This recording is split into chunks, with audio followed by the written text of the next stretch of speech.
What is happening out there, rotoscouts football fans? Saturday afternoon, a little bit of an early start, at least for us, for the marathon. Little camera angle change here, hold on. A little bit of an early start. Thought we'd get started with basketball going tonight. Usual 7 o'clock lock for basketball. I wanted to have time to work on lineups, and I couldn't have started the show any later and been guaranteed that I'd have some time to work on lineups. Joker's excited about it. He's here. So I figured let's get on this early. We'll knock out like a 3-hour show like normal, and then it'll still, even if we go 3.5, we'll still be only like 4:30. So we'll have a little bit of time. There's not going to be a basketball show today, but there is a football show. There is basketball content up on the site. All the projections are up there. If you're in the Discord, I'll run some sims later on when I do the basketball projections updates, and I'll post them in the Discord. We can have a little dialogue going in there, but there won't be a basketball show. I'm not going to try and cram that in. Drinking some coffee, trying to stay awake. Po DJ Stoner just woke up from his nap. Wakey, wakey, bakey, bakey. Hockey prop bets from Garden City, Colorado. Should be able to bet on hockey fights. What do you think? Like, if there's no fight, you get your money back, but if there is a fight, you can like bet on the, maybe like in-game, they pop them up. Got to get on it real quick, though. Those fights don't last too long.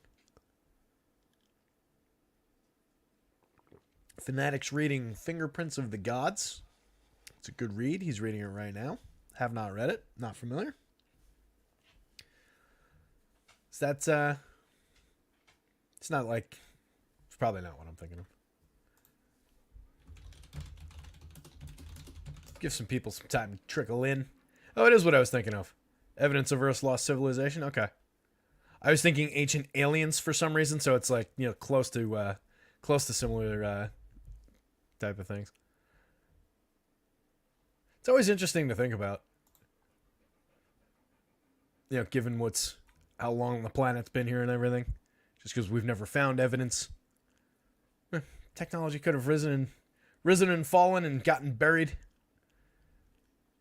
And then the dinosaurs came and, millions of years have gone by. Billions. Fanatics hooked. Yeah, it's just interesting stuff, interesting things to speculate on a 4 billion year old rock that clearly has given rise to life many times over. It's not impossible to think about. Or you just go the Rick and Morty route where they do the episode where the dinosaurs come back and they had just left the planet and they come back, get all pissed off at what we've done to the planet. The Incas for Po DJ and Stoner. Less the Incas, but what's amazing is when you think about the Aztecs and how recent compared to the perception of them, I think, especially if you're of a certain age and taught in public schools in this country. I think you're kind of conditioned to think of the Aztecs as being way more ancient than they actually are. They were contemporaneous with the founding of Oxford University, in the 1600s. Fanatic says they keep finding older and older places and evidence of it. Yeah,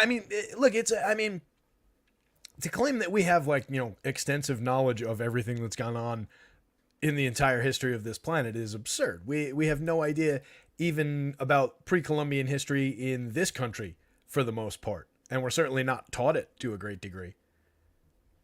Look up Cahokia, the giant city that used to be where St. Louis is, that was a Native American city that was here when all these assholes got here on their ships.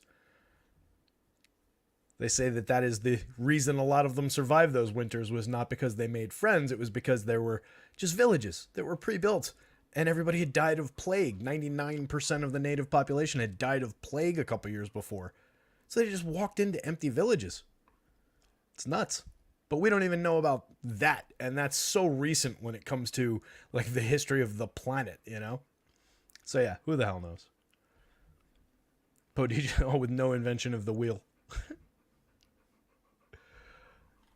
Yeah, the wheel seems like a key one to come across somewhere along the way.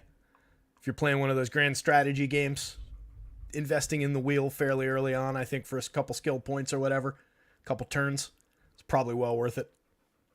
Comes in handy. Wheels, levers, things of that nature. All right, buddy. Why don't you go find a spot? It's going to be a while. Go lie down. Go on. Go lie down. Good boy. Nope, that's the wrong way. You can't fit through there.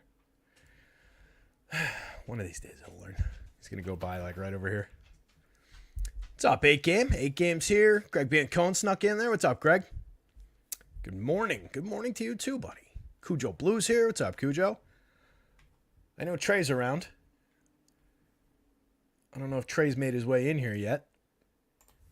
Let's just say showtime. So I got me off the screen. Yeah, welcome to the Fanatics says. Anyway, this slate's going to be a tough one. Yeah, to get into the subject at hand here. Welcome to the worst slate of the year. In some ways, it's interesting. In some ways, it should be a fun one. It definitely is one where we can spread out a little bit. But man, we're talking about a slate where, I mean, just right there on the screen, you can see two names that you wouldn't have expected to see about a week or two ago. Clayton Tune, Taylor Heineke, taking two prominent positions in the alphabetically sorted slate here. And it's just the week of the backup quarterbacks. I feel like my face looks really fat. I just mashed a giant Italian sandwich from this awesome deli down the block into my face. So I'm all sleepy. And when I lower it, when I zoom the thing back out, like now I just look all like puffy and stuff too. Oh well. I'm not vain. I don't care. We're talking about fantasy football with like 8 to 10 guys.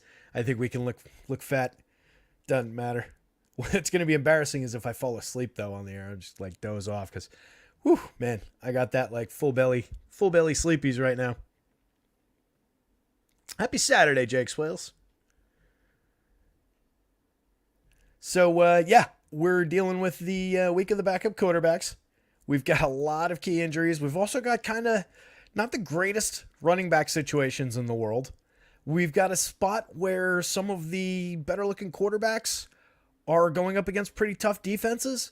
Like Lamar projects out really well, but I'm a point or two behind the industry on Lamar again, which makes me uncomfortable. I'm probably not going to write it up just because of how badly it burnt me the last time that I wrote it up. And I don't like making it seem like I don't like Lamar here because I do. But Seattle's been good on defense. And on the other side of that one, you know, you're kind of tempted to just go with established known commodity quarterbacks this week. And Geno Smith would kind of qualify for that, but not against this Baltimore defense. So that makes that really difficult to say that either side of that is going to explode for points. You're dealing with a 43.5. That's one of the better totals on the board. We're also dealing with no total above 47. So that's problematic for scoring. But I don't necessarily love that game. I'm getting a weirdly high projection on Bryce Young that I'm not at all comfortable with. Indy's been bad overall for the season against the pass, but they've improved over recent weeks. There's some small sample data that shows some improvement for Indy, and Bryce Young has not been good at all. But if we're talking about a week where we're considering quarterbacks like Tyson Bagent, like Clayton Tune, like Taylor Heineke, like guys whose names I have to scroll around to be able to remember, I don't think it's necessarily crazy to go to the higher draft pick rather than the kids who fell down the board until like the 5th round. He's clearly got a connection with Adam Thielen. DJ Shark is questionable, but he's got Mingo there as a little piece of value for pretty cheap pricing. I don't hate the idea of getting some cheapo and low-owned Bryce Young on a slate like this. I'm not wild about the projection. I'm not wild about getting behind it, but as a tournament play, it's not the craziest idea in the world. I don't love going to the Chicago offense against New Orleans. I really, at this point, don't know what to make of Deshaun. We were talking just before the show in the Discord. Trey brought up some running backs, and I was saying, yeah, Jerome Ford, I'm surprised he's as low-owned as the number that Trey mentioned in the Discord. And he projects out fairly well, but I might have to revisit this a little bit. It's a good spot on both sides of the ball for Cleveland, or both sides of the offensive game for Cleveland. But given how they chopped this up last week, which I didn't catch how many touches Pierre Strong got last week, it became a three-headed situation. So I kind of am maybe peeling back a little bit of what I think of these two guys, and we might see a little bit of a bump, but it'll be a bump to Pierre Strong that just kind of diminishes the other two without really making him crazy valuable by any means. So I don't love that Cleveland spot, and I don't love their passing game. It's kind of going to be a theme. Dallas is obviously a great spot. That Dallas and Philly game is going to have so much weight on it, though. I think everybody's going to be going to that game as far as just casuals, people who are just throwing, let me build 2 or 3 FanDuel lineups, 2 or 3 DraftKings lineup. I'll be one of, a couple of the 100,000 or whatever that are in there. Those guys are going to be going to this Dallas-Philly game. I think there are ways to grab pieces of it, for sure. The tight end position is particularly interesting on both sides, in my opinion. Jake Ferguson sees plenty of volume in that Dallas passing attack, sees plenty of red zone volume. And then on the other side, Dallas Goedert, just going up against this Dallas defense, is a good opportunity for tight ends. He sees enough volume anyway. He's enough of a red zone target. So I like going at it from those angles. Excuse me. I think it could be a day where really cheap Tony Pollard finally gets one for the season, but it looked like he was drawing some ownership because of how cheap he is. So if he's popular, I don't love going to it. So that complicates matters there. I think you could maybe get away with some Cooks or Gallup in that passing game. Obviously, CeeDee's the primary and the guy who projects out great, slightly better than his quarterback. That pairing is dynamite this week. But Philly's defense is good at both stopping the run and stopping the pass. So it's not the best situation in the world, despite the hot hand. Division game and an important game for both teams.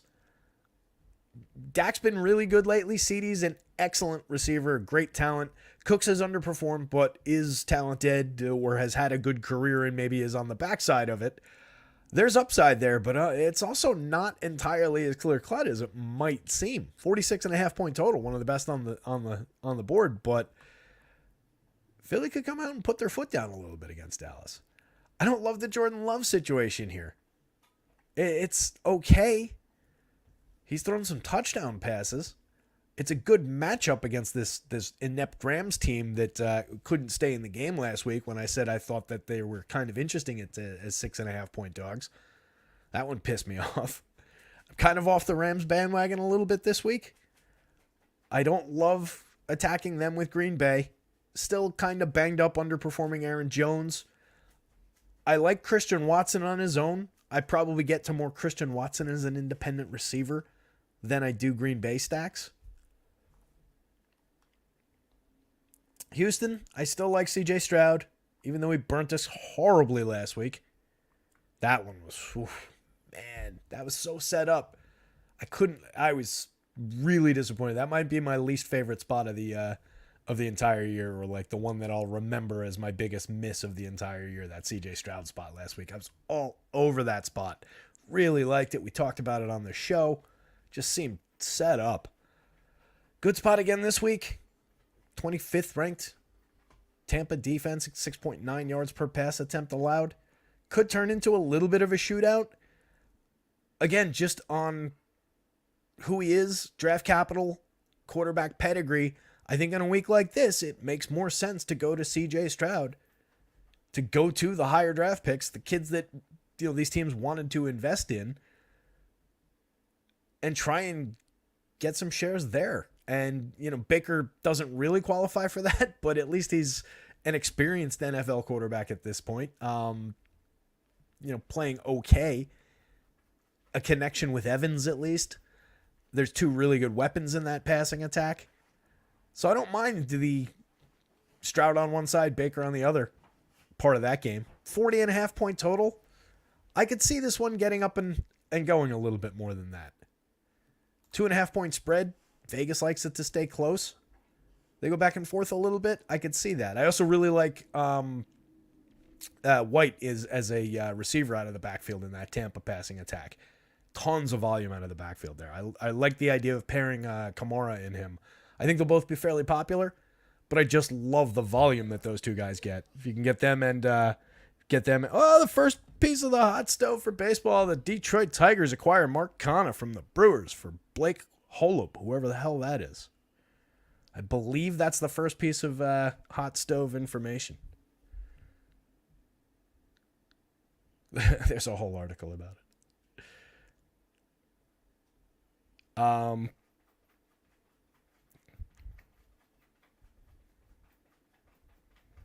To the Tigers. All right. Anyway, that was irrelevant.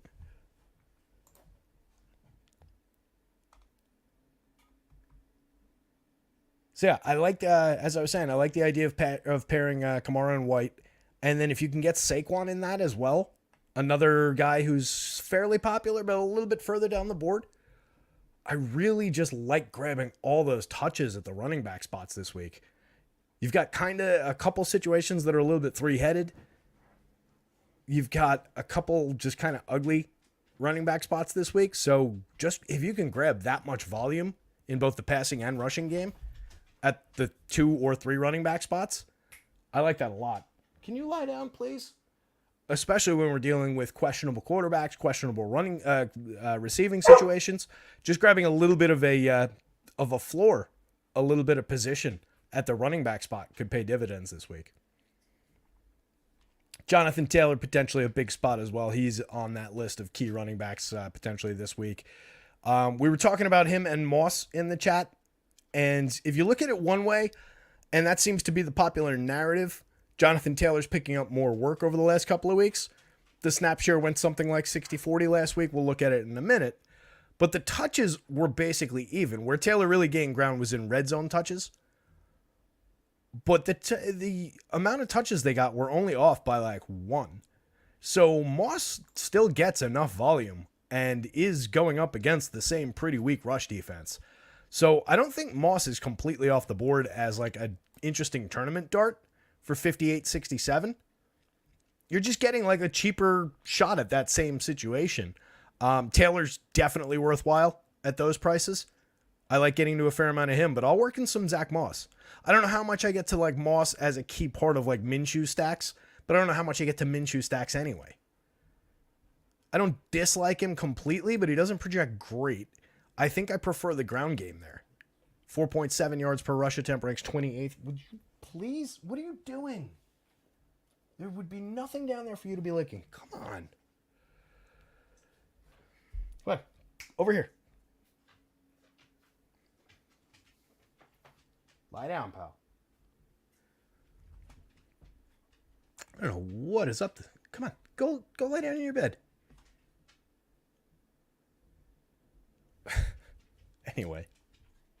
No, don't come back over here. It's like a little kid.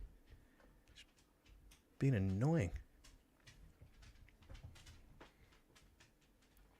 So I like the ground situation for Indy. I'll get to some shares of Minshew, primarily paired with Pittman. Downs is dealing with a questionable tag. So that would just push more shares in the Pittman direction. You get Pierce as a little bit of a downfield target if he comes out. I don't love the Rams situation this week. You might get Stafford. He's questionable. He's traveling with the team. Listed as questionable. But it seems like it's probably going to be Brett Rippon. So yet another... Who? Cooper Kupp, Puka Nacua, there's enough volume to support them both. They project out fairly well. They're just getting by far the lion's share of the targets. Darrell Henderson stepped into some volume, but Royce Freeman actually out-touched him, out-snapped him last time out. So I might have to take a look at this, and it might just come to where it evens out a little bit. And then Tutu's lost a lot of his volume. Tyler Higbee's lost a lot of his volume. I just don't really love going to that spot. Packers rank middle of the league, 6.4 yards per pass attempt. Just given how the Rams have been, given the Brett Rippon of it all, not my favorite spot on the board. The Raiders around Aiden O'Connell. Targeted Devontae Adams a ton of times in the one game that he played in week 4. He's got 2 great weapons to work with and a pretty solid like B+ of a receiver in Jacoby Myers. I don't completely hate this spot going up against a completely terrible Giants defense. There's certainly reason to believe that this Raiders team can succeed. It probably just comes in the form of the 3 skill players carrying Aiden O'Connell to success. But I could see it. I think it's probably going to Jacobs. Or it could just be something stupid where the Giants are bad against tight ends and Michael Mayer scores 3 times. But it's probably going to be a Josh Jacobs kind of a day. I don't think they're going to have to really keep the pedal down in the passing attack to beat these Giants. Antonio Pierce taking the reins as the interim head coach with all the chaos in Las Vegas. Seems like just kind of want to book a win, go with the secure route, go with the run. I'm sure he's going to want to get Devontae involved, given how pissed off Devontae's been with what's been going on in that passing game. I'm sure he's going to want to help the connection between those two. So I could see Devontae getting his 10 targets. And I could see him torching the Giants defense. But if I had to pick one of the skill players, I think I throw my lot in with Jacobs for a cheaper price. That said, you can definitely get them both. I think you can definitely get some Aiden O'Connell stacks. And Jacoby Myers in that mix as well.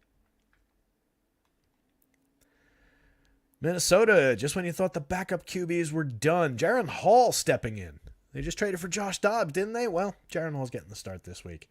Yeah. He's got TJ Hawkinson, Jordan Addison, and Alexander and KJ Osborne to throw to. It's a decent core of receivers. Addison's been very good since Jefferson's gone out. Hawkinson is one of the top tight ends in the entire league. He's a volume monster. I can see them maintaining a decent target share. It's just what does Hall actually deliver for us in the end? Becomes a little bit of a question mark. Not really drawing a great projection. Not really all that high priced. It is kind of you can mix and match your way with these cheapo quarterbacks to basically anything that you want kind of a week. But I don't know, if you're going to the player, somebody else from their team, God forbid, 2 players from their team, you might just draw pretty thin if that stack doesn't actually connect in a situation where you're saying, all right, I'll just book some cheap squares. So that might not work out the way that it seems like it might. I'd be a little bit cautious about going to too many shares of the bad QBs just because they're cheap. Mac Jones, he's on that bad QB list. Ramondre's been really bad this year. They're going up against an awful Washington pass defense, and they throw the ball a ton. You could get maybe a sneaky okay Mac Jones game here. Just on volume alone. Maybe. I don't love it. He's going to be working primarily with DeMario Douglas as his number one. No Devontae this week. Just it gets a little bit more limited. Juju Smith-Schuster down board. Hunter Henry. There are not a lot of highly projected guys on this team to work with. It's a long list of guys because there's Jalen Reagor, Tyquan Thornton, Kayshon Boutte. I have no idea which one of those guys might be getting the ball. We'll look into some of the targets from last week and everything, but not an offense I trust, not an offense I like going to. But given how bad Washington's been against the pass, given the removals of their 2 key pass rushers, I do think there's reason to believe that New England could maybe succeed. In a week where there's just nothing but bad quarterback options or very few good ones, you can embrace the volume, the potential for 35 to 40 passing attempts. Derek Carr looks really, really good this week, especially when cast against everybody else. I like the spot for the Saints a lot this week. Going up against the 27th ranked Chicago pass defense that's allowing 7.1 yards per pass attempt. I love that. Kamara's got a little bit of a tough day ahead going up again in terms of the yards allowed per rush attempt, but he gets targeted so much out of that backfield that I think he just wins in the passing game anyway, and will get plenty of success for Kamara, and he can always break one anyway. He hasn't been great in terms of explosive runs or any of those things, but the touches are just ridiculous. So I think you can just go there. You can put him in stacks with Derek Carr. Chris Olave, tons of talent. The price is right. The projection is good. I think it's a great opportunity to go to him. Michael Thomas, Rashid Shaheed, their crazy downfield threat. Some Jawan Johnson if you want to sneak him in. Taysom Hill probably should boost this a little bit. Taysom Hill's been really good over the last few weeks. Throwing the ball, running the ball, catching the ball. He does a little bit of everything. Compiles a pretty decent score at the tight end position. I like this New Orleans offense a lot in this spot. I do not like these Giants. I think it's a downgrade when you go from Tyrod Taylor to Daniel Jones. Checks out fine. It's really him and Saquon. Saquon's been touching the ball 30 times a game since he came back. Just insane volume. For $7,900, $8,600, just to book that many touches in what's at least Vegas is seeing as a close game. There's value in just doing that. I don't know how much you need to get to Danny Jones plus, Wandale. Danny Jones plus 2 seems pretty bad. No Darren Waller this week for the Giants. They're down to Daniel Bellinger. Hyatt hasn't been good. Hodgins hasn't been good. Gunnar Olszewski on this team now. Paris Campbell hasn't been good. Sterling Shepard's still on that depth chart, but I didn't give him a projection this week. Hasn't been good. We could probably move on to Philly. The other side of the Dallas game, like I said, I like the idea of getting to some Dallas Goedert. Hopefully he goes a little bit under the radar. It's not like he's going to be unowned by any means, but I'm hoping that he's a little bit less owned than he ought to be at these low prices, as compared to everybody getting to Devonta Smith, A.J. Brown, who's been amazing of late, DeAndre Swift. There's 3 really good players there. There's a Julio Jones lurking here, 3,300, 4,800. I like this Philly offense. I like the opportunity. This is, if Dallas holds up their end of the bargain, this should be a game that provides at least a couple players in a competitive lineup / the winning lineup. There's just so much weight that's going to be going into that game. I talked about this one at the top. I don't love Geno going up against such a good Baltimore defense, but I do think he's one of the more established quarterbacks on this slate. So if you're just looking for that and a bonus, he's got 2 really good receivers to work with, you get a little bit of value out of that. But Baltimore's been really, really good against the pass. 4.6 yards per pass attempt, ranks them first in the league. I don't love attacking that Baltimore defense. Baker I touched on. Rachaad White sees tons and tons of target. I think it was 13 over the last 2 weeks. It's in the group's article. Mike Evans, the 1. Chris Godwin, a pretty solid 2. Otten is a playable tight end. There are options here. I really like Mayfield plus any 2 of those guys. And then I think Washington maybe a little bit potentially sneaky here. New England's good against the run, 3.4 yards per rush attempt. 6.4 yards per pass attempt puts them in the middle of the league. Sam Howell has been good to underrated this year. He's hung in against Philly, for example, twice now. Put up a big score fantasy-wise a couple times. He's got Terry McLaurin to work with. John Dotson, I like Dotson maybe a little bit better than others do. But a capable receiver. Projects out fairly well. Logan Thomas is a good tight end. They're without Curtis Samuel this week. We slide Jamison Crowder in that spot maybe. You've got Diami Brown as a downfield, once or twice a game home run threat kind of a guy in that offense. I don't mind the idea of maybe going to some Washington, and I'll go you one better. I think that line, and I know I said this about the Rams, and I was tragically wrong last week after I think I was dead after the first 6 minutes. But I was a little surprised to see New England favored by 3 in this one. It's basically the home field advantage. But I feel like I feel like Washington's offense isn't getting the respect that maybe it deserves here. Not saying I would rush out and bet that one, but just for fantasy purposes. I think at worst, I think it's a good indicator that this game stays close. And I think there's potential for Washington there. Handful of people hanging out. Who's popped in of late? I know I was just giving a little bit of a lecture. Fanatic likes New England. Yeah, look, I don't think it's crazy. Just given the amount of times they throw the ball. If we're going by... skip ahead. Last 3 weeks, Max throwing the ball 33, 30, and 29 times. A couple of lower end weeks in weeks 4 and 5. Week 1, he threw the ball 54 times. That was his best week of the year, 316 yards, 3 touchdowns. But he could, it wouldn't totally stun me if he had an okay day. He has not been good for the most part this year, though. It's difficult to trust, but it's on the table.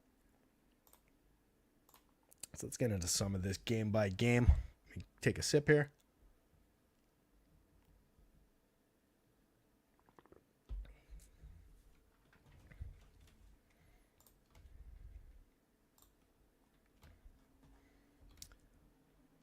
Yeah, bear with me one sec.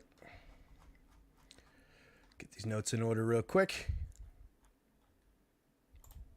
Or my version of real quick anyway.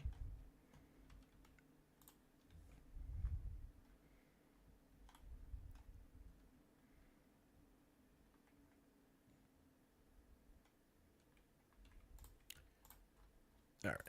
Should be good. And that one. Okay, we're back. So who's in chat? Nothing. Some good thoughts going on in chat. I was looking for just like people chiming in saying like, what's up?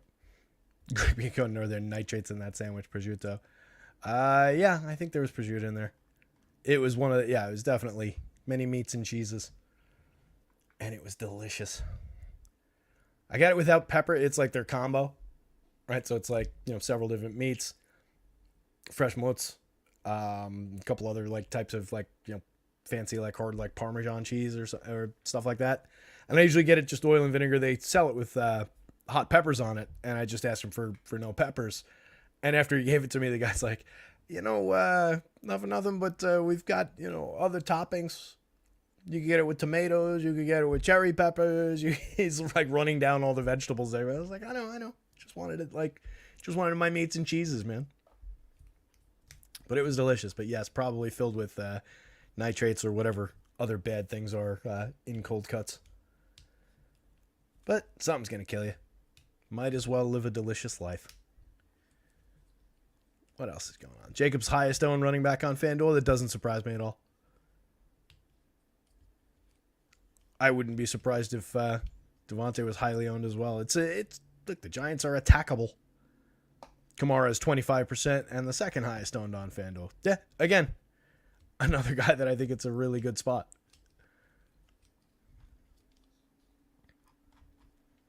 There was a question in here that I wanted to go back to, though.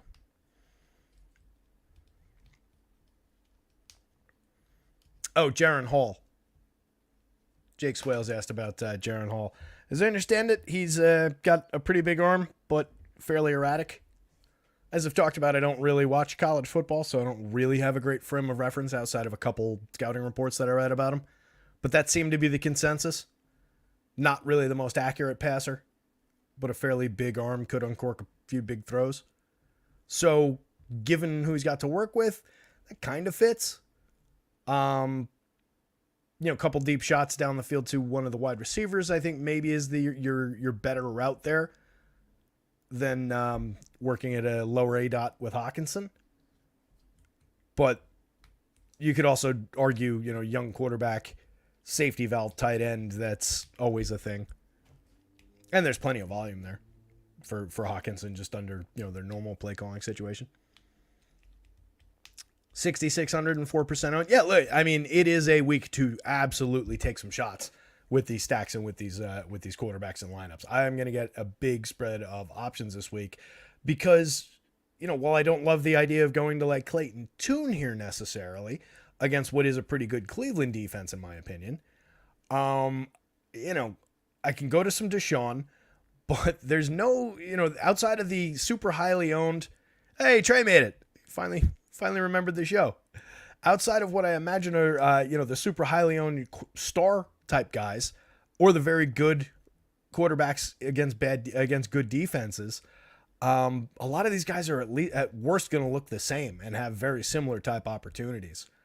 But I do kind of, at least, the way it's coming together in the model and the way that I'm thinking about it, I do kind of like the idea of getting to more Stroud and Bryce Young than the field is, and just let's go with the kids that the NFL thought was going to be good out of this class. If we've got a big swath of this draft class, just kind of makes sense to me.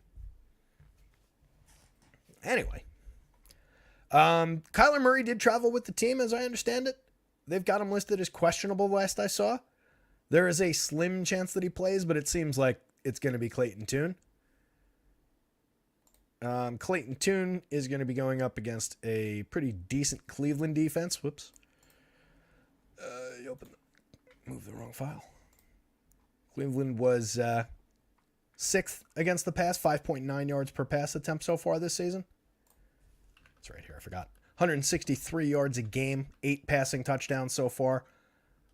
They've been really good at limiting passing scoring, limiting yardage. So I don't really love the idea of grabbing Clayton Tune here, even at 4,400 on DK, 6,100 on FanDuel. Ranks 20th by points, 17th by points per dollar, even at those super low prices. Not really a great spot. Deshaun on the other side lands at QB4 on DraftKings, QB2 by point per dollar for 5,400. That's kind of interesting. Fourth and second on the FanDuel slate. He's going up against an Arizona defense that's has allowed 12 touchdowns, 225 yards a game, 7.2 yards per pass attempt. They're only gaining pressure 17% of the time. There's an angle for Deshaun Watson to succeed here. He's only throwing 170 yards a game, completing 16 out of 26 passes, 62%, 4 touchdowns on the season, 3 interceptions. He's obviously missed time, but I don't think, at least those of us who have him in Superflex leagues and haven't really deployed him since the first week of the season, we haven't really gotten what we wanted out of him. Last time we saw him was in week 7 for 5 pass attempts. He completed 1 of them for 5 yards and then left the game. He also threw an interception in that game. Had 1 good game on the season, week 3, 289 yards on 27 of 33, which is a very highly efficient game, 81% of his passes. 2 touchdowns, no interceptions that game. Ran the ball 4 times for 16 yards that game. His peak running 6 carries in week 2. Scored a touchdown on the ground in week 1. But has been banged up. It's a great opportunity, great get right spot for Deshaun. I could see him succeeding here. I will have some Deshaun, just given the way that he projects. I don't love the skill players in that offense. As I was saying, the backfield here got a little bit 3-headed. Last time out, Jerome Ford carried the ball 9 times on 23 total snaps, was targeted an additional 2 times. Kareem Hunt carried the ball 14 times on 27 snaps, was targeted just once. And then, did I not put him in here? I managed to not document Pierre Strong, but Pierre Strong got some touches as well. I can pull him up real quick. I think I accidentally overwrote where I, not Perrier. There he is.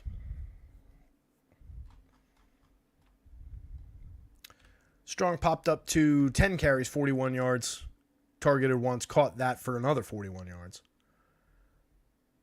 So, just with the idea, Jerome Ford played hurt. He came into the game banged up, was questionable all week long, and ended up playing. So if it was just because he was hurt, then fine. But if it's not just because he was hurt and they're just kind of spreading this out a little bit, then I really don't like getting to any of these guys that much. I'm definitely going to take a hard look at how these are projected right now. I would expect this to change. The way that it is right now, Ford looks pretty decent, and it is a good spot. Don't get me wrong. Arizona's giving up 4.4 yards per rush attempt, 130 yards a game, nearly a touchdown and a half a game on the ground. There's good opportunity for one of these guys to succeed. It's just if they're each getting 10 carries or thereabouts, it becomes really problematic.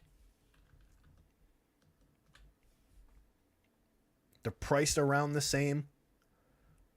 You know, right? I had it set for these guys getting the split. When I did the projections, I didn't realize exactly where Pierre Strong was. So we got to give him a little bit more consideration here. On the Arizona side, you Keontae Ingram this week as the lead back. No Amari DeMarcado. Gave him a little bit of an uptick, but not really drawing a great projection. RB21, 18th by value on DK. 21-16 on FanDuel. Going up against the Cleveland defense, it's allowing just 4 yards per rush attempt, 96 yards per game. A touchdown a game, so maybe there's a touchdown in play for him. But I don't really love the Ingram spot. He's not expensive, but he does not rank out well, even points per dollar wise, for those kind of projections. Last time out, carried the ball just 2 times. Was targeted once. That was with DeMarcado out there. In week 6, he carried the ball 10 times, gained 40 yards, was targeted twice, caught them both for 11.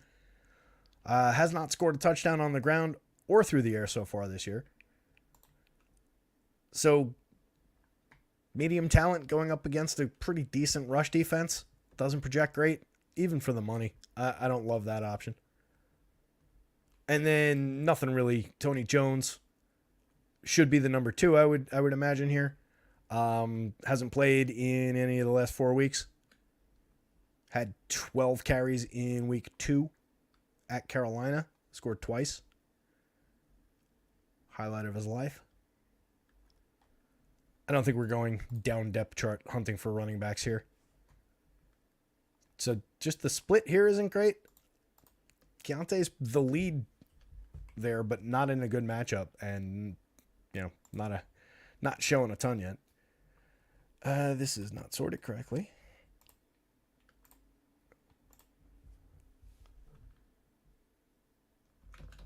Through the air, 5.9 yards per pass attempt. Again, 163 yards. Not great in terms of the total yardage. A touchdown a game. So you're kind of limited here on the Arizona side, in addition to being limited by the quarterback. Trey McBride projects out pretty well for 3,700. Tight end 7 overall by projections, 7th by value on both sites. There's reason to believe that Trey McBride can succeed here. Nice little breakout over the last couple of weeks. Last time out, caught 10 of 14 targets for 95 yards and a touchdown. Monster volume opportunity. Marquise Brown is their overall volume leader. If I could find the numbers, I could support that with actual facts. There it is. Targets the last handful of weeks, 10, 10, 11, 7, 9. Monster volume. Has only caught a handful of those each week. Has not cracked 50 yards any of the last 3 weeks. 1 touchdown over the last 3 weeks. But has 4 total touchdowns on the year. Hasn't gone over 100 yards. Best yardage week was 7 catches in San Francisco for 96 yards on 10 targets. Didn't score. Michael Wilson, questionable, and the latest reporting has him more doubtful than questionable. So probably not going to get Michael Wilson. It's really a 1-2 with Marquise Brown and Trey McBride. Maybe we get a little bit more confident on the complete wild card that we get Kyler.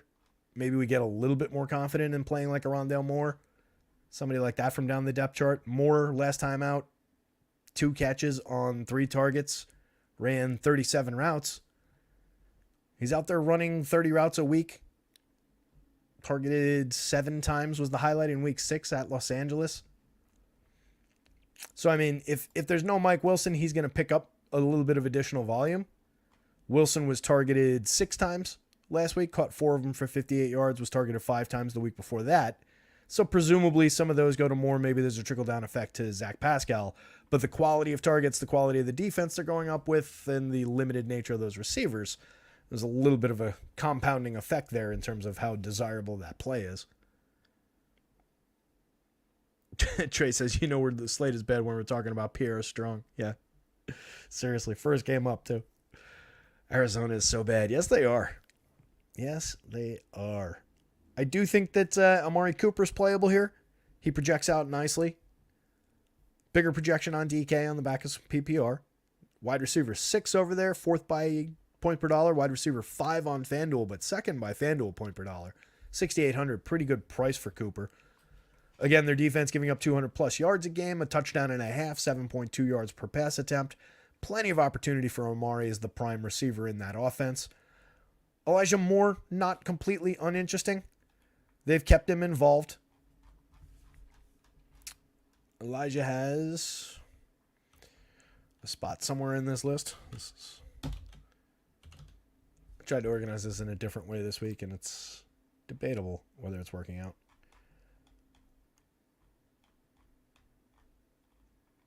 I should do if I put bullets in, I could minimize all of these and just have the list of players. That might be an easy way to do it. Anyway, Elijah Moore, talking to myself. Elijah Moore ran 42 routes last week, 36 the week before, 39 the week before that. Was targeted 7 times, and 5 times, working week 6 to week 8. So last week, 5 times. The 2 weeks before that, 7 times after the bye. Caught 4 of them the 2 weeks after the bye, then just 2 of them last week. Handful of yards. Has not scored through the air yet. Sees a carry every now and then. Hasn't had a good carry. Really had 2 carries for 19 yards in week 1. 1 carry for negative 20 yards in week 4. That'll hurt your total. Targeted in the red zone every now and again, but only 4 total on the year. 1 each in the first 2 weeks after their bye, week 6 and 7. I already don't love, once we're at Elijah Moore, their second wide receiver, and I already don't love the options in this passing attack. I think I like David Njoku better than I like Elijah Moore. He saw a little bit of an uptick in volume over the last couple of weeks. Njoku went to...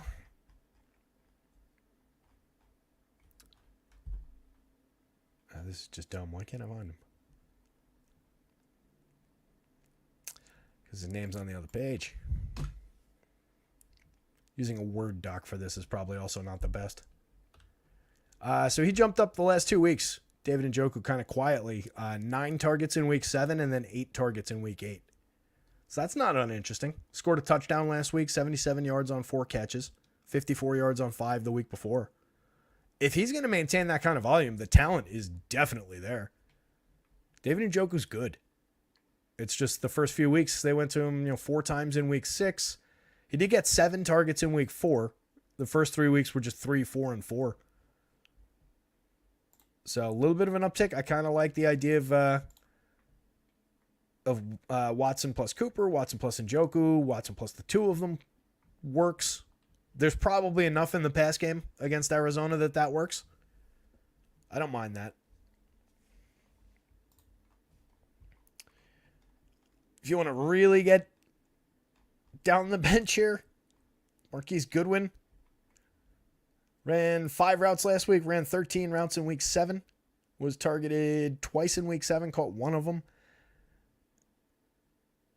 Yeah, I wouldn't really go that route. Cedric Tillman hasn't played in a few weeks. Was targeted 3 times on 9 routes in week 4. That was the only time he's been involved all season.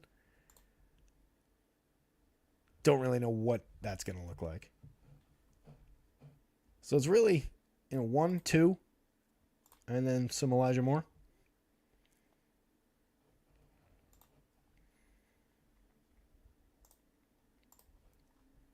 What was the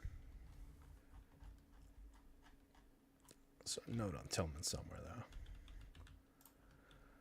Who had that?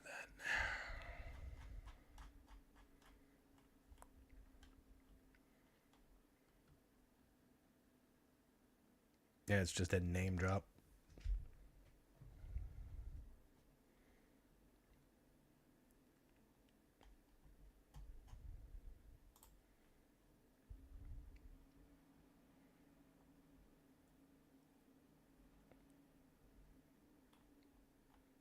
Sorry for the silence. I was just trying to see if there's a good note on Tillman anywhere.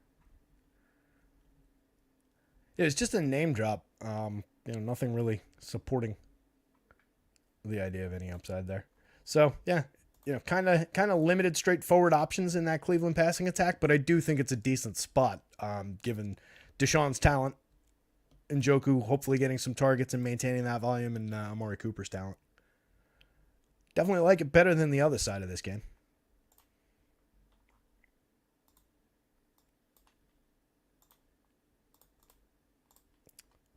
Here's a good one. Chicago, New Orleans. I like this one.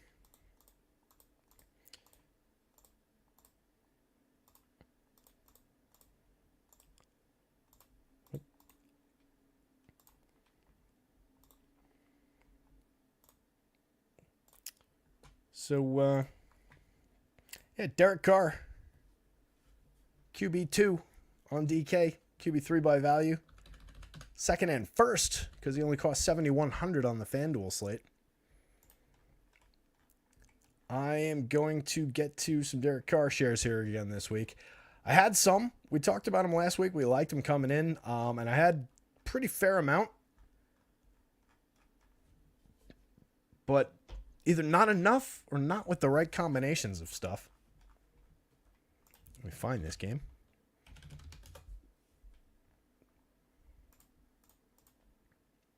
But I think I'm going right back to it. Last week, 310 yards, 2 touchdowns. Week before that, 301 yards, 1 touchdown, 1 interception. Week before that, 353 yards, 1 touchdown, 1 interception. 50 passing attempts, 55 passing attempts, 27 passing attempts. Plenty of volume. Tons of talent on his team around him. Going up against the defense, allowing 7.1 yards per pass attempt so far this season, 262 yards through the air, and they've given up 17 touchdowns so far. I kind of like the spot for this New Orleans passing attack. 16% pressure rate. Not that Derek Carr is going to be intimidated by a little bit of pressure, but they're not gaining any. 10 sacks on the season. Derek Carr is going to have all day to pick this defense apart, and they're not a good pass defense. Really encouraged by that spot. 35 passing attempts a game, completing 65% of them, 238 yards, 8 touchdown passes on the year, half as many interceptions. Plenty of throws in the red zone, 37 passing attempts so far in the red zone. Doesn't run the ball, that's his one, if we're picking one flaw there. Tyson Bagans.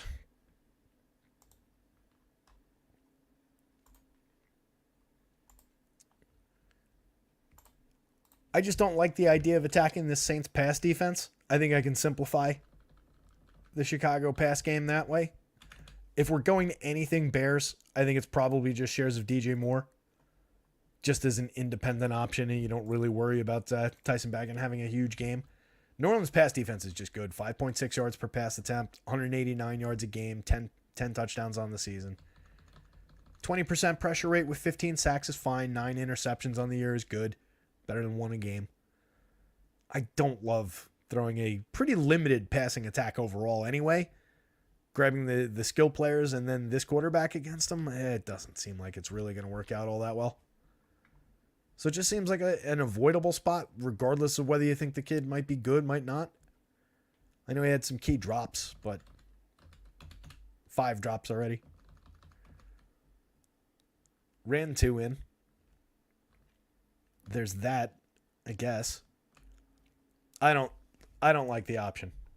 I don't like the lack of support from skill players. Not against a good defense. Donta Foreman last time out. Carried the ball just 9 times. Was targeted twice in the passing game. Rashawn Johnson carried the ball 6 times. Was targeted 4 times in the passing game. Darrington Evans carried the ball 4 times. Was targeted 4 times in the passing game in Week 8. Guess what? It's another 3-headed backfield situation. I highlighted the wrong guys, though. Oh, I was like, why did it say they're on New Orleans? But I didn't have it. Yeah, these 3 guys are sharing the ball way too much now. None of them look good. New Orleans is 4.3 yards per rush attempt allowed on the season. Ignore this fantasy points per position. We never got that stat working. But 4.3 yards per rush attempt allowed so far this season. 106 yards a game. Only half a rushing touchdown a game. So they're a stout defense.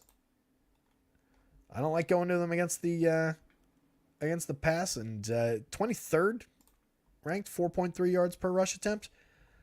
In terms of how that ranks in the league, I guess bottom half, but I don't know. Given how it stacks up in the overall and the fact that they're kind of stuffing the rushing touchdowns and that this is a 3-headed situation with everybody involved in both aspects of the position, there's not like a clear cut, all right, it's split, but this guy's going to get 5 carries and 7 targets and the other guy's not going to get any targets. You can't even divide it up that way. They're just dividing it. And then there's this guy. It's the exact opposite. It's all the touches are concentrated into him. Since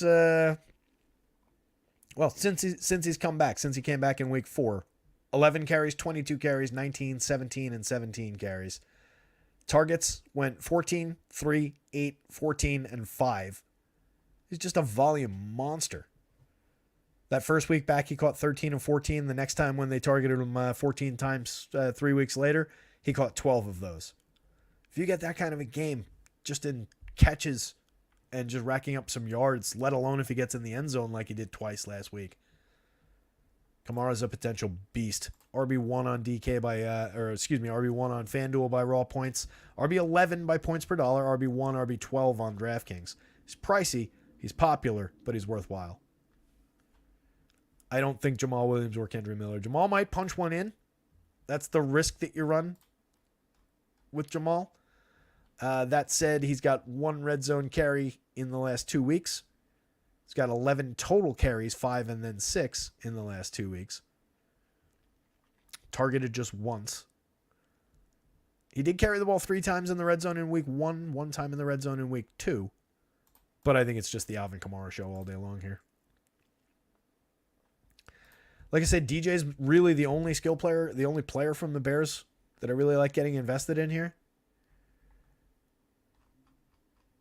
He is on here somewhere. Caught 4 of 6 passes last time out for 55 yards.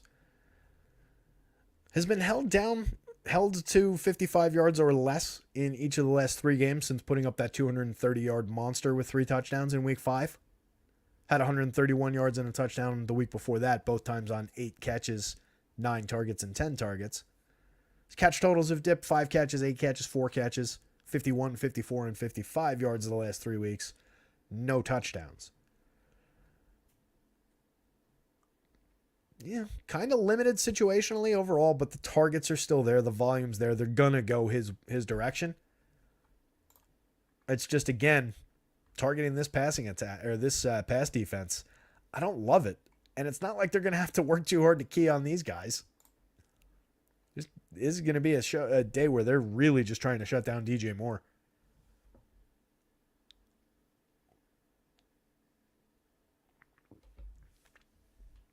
Cole Kmet's an involved tight end 12, 16 on DraftKings, 12 and 15 on FanDuel. Not really showing much value for fantasy purposes this week. That said, did have 10 catches on 10 targets last time out, 79 yards total. So the idea of some involvement, some just raw catches with the potential to fall into the end zone with one of them, he's not completely unplayable for 3,900 on DraftKings, 5,700 on FanDuel. A couple of shares of Cole Kmet in, probably less so in stacks, but more as just like I need a cheap tight end. I think he's fine. Not a high priority, but fine. 47th ranked Darnell Mooney, not overly appealing. Mooney the last time, 1 catch on 4 targets. Caught 4 of 5 the week before that, but only 32 yards. Has 1 touchdown on the season, came in week 1. Hasn't been over the 53 yards that he put up that week. Has 3 different weeks where he caught no passes. Only one of those weeks was he not targeted. Another one he was only targeted once, but he was out there running routes every one of those weeks. Kind of concerning volume, concerning situation. Tyler Scott, even less. 2 catches in weeks 6 and 7. 1 catch last week. 4 targets, 3 targets, 3 targets. Running a handful of routes, 18, 17, and 24 routes. So, like, in a bad situation, maybe Tyler Scott has overtaken Darnell Mooney, but I don't think you really need to go to either one of those guys.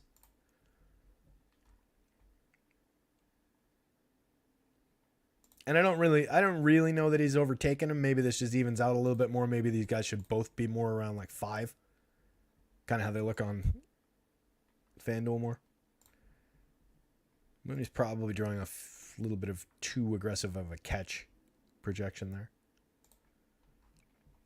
Tanyan, Velus Jones, Marcellus Lewis.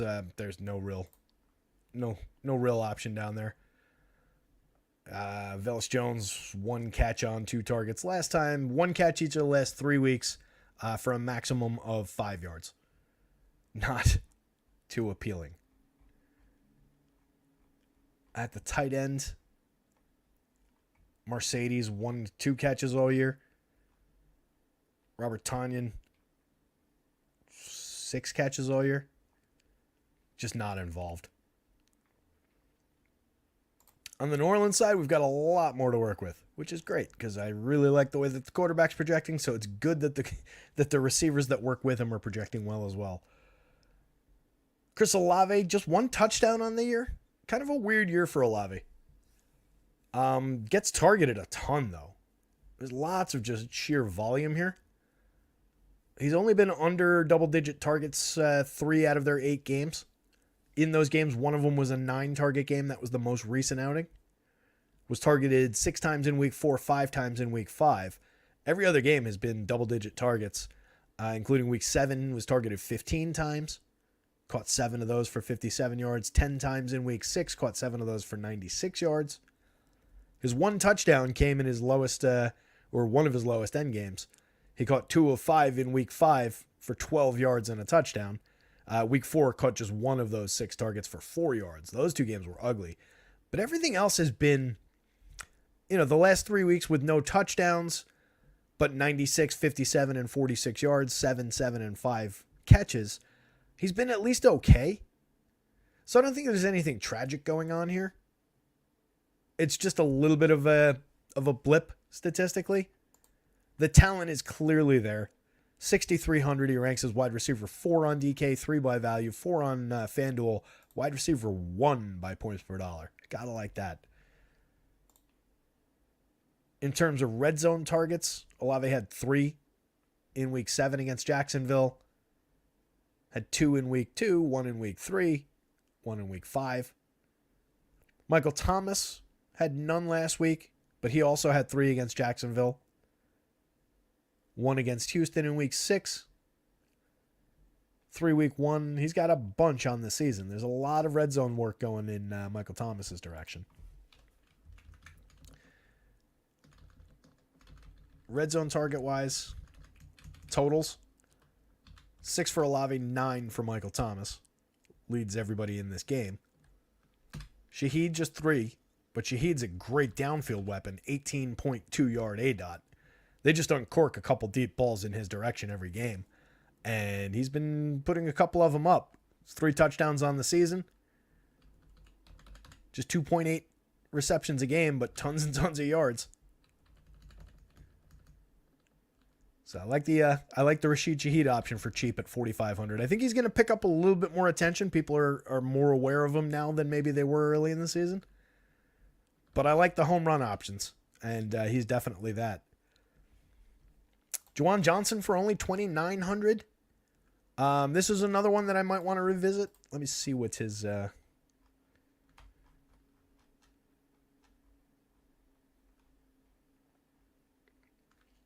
Last time out, just targeted twice, caught 1 of them. He was out for 4 weeks, and in that time, Taysom Hill just kind of stepped into a role here. Taysom Hill last week carried the ball 9 times for 63 yards and 2 touchdowns. Also threw 2 passes for 44, completed 1 of them for 44 yards, and also caught a handful of passes. He caught, it's not on this same stat line because there's not enough room to carry it all.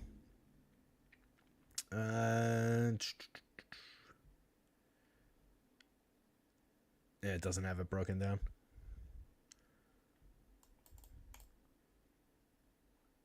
Well, since week 6, he's averaging 9 touches and 65 yards.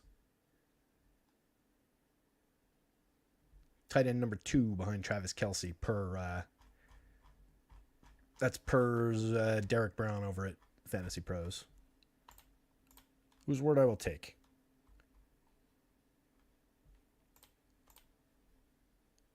So Taysom Hill is probably more this spot than Juwan. I'll probably unwind this now that I'm really reflecting on it. Juwan's good. It's not like he can't fulfill that by any means. Targeted 5 times in week 1, 3 times in week 2, 4 times in week 3. Caught 3, 2, and 2. In a last year sense. What do you have? 3 touchdowns, I want to say?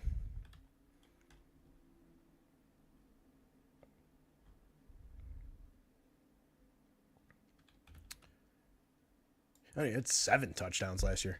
4 touchdowns the year before. Juwan had 7 touchdowns, 508 yards on 42 catches last year. If it swings back in his direction, he'll have tons of value at 2,900. It's just a big if as to whether or not it actually goes in his direction. But Taysom Hill, pieces a lot of that together between completing a pass, running for a handful of yards, happening to get it in the end zone. But they've been using him in those spots, so definitely some value here. I would expect these two to flip. Foster Moreau, A.T. Perry, Jimmy Graham. I don't think we're going downboard for anybody really here.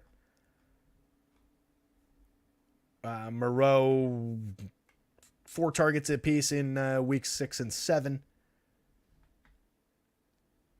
Jimmy Graham, just 1 target since week 4. Not involved at all, even when Juwan was out. So I think those options are very, very limited. And then A.T. Perry ran 3 routes last week on 8 snaps. Not overly involved either. I've also got Lynn Bowden and Keith Kirkwood in here if anybody wants them. I don't think they're even projected. Lynn Bowden ran 8 routes last week, was not targeted. Has been 1 target on the season, came in week 4. Keith Kirkwood didn't play last week. 7 routes run each of the weeks 6 and 7. Was not targeted. Maximum of 1 target in any given week all season. No week with more than 7 routes run. Ran exactly 7 routes 3 times. Coach's decision, didn't play last week. I think we're pretty much sticking with the 3 excellent wide receivers.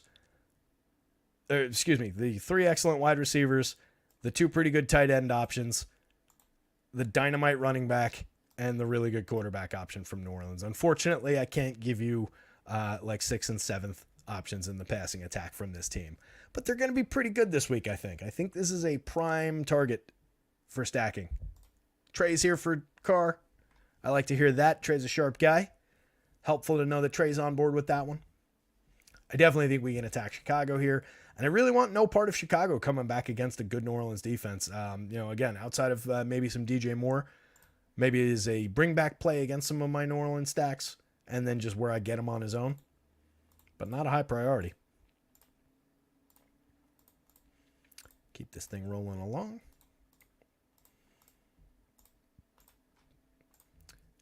These guys both suck. Let's move on. Let's get to some good quarterbacks. I should have left this one for last. Cujo Blue. Cujo says he's got some rushing in him. I forget who that would have been. Was it... Are you talking just in about Mac Jones, who was talked about just above that, or were you talking about Tyson Bagent, who I think ran 2 in, if I'm remembering what we just looked at before correctly? That's the only guy I can think of that you might have been talking about there. Anyway, quarterback 7 and quarterback 1 on the DK board, quarterback 6 and quarterback 1 on the FanDuel board here for both of these guys. Plenty of opportunity here for this one to shoot out. We're working with this is our highest total, right? 46.5.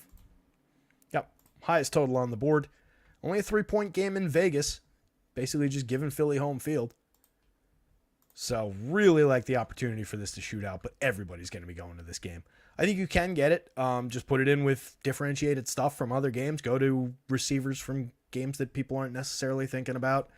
You don't have to go to the dregs. You don't have to say...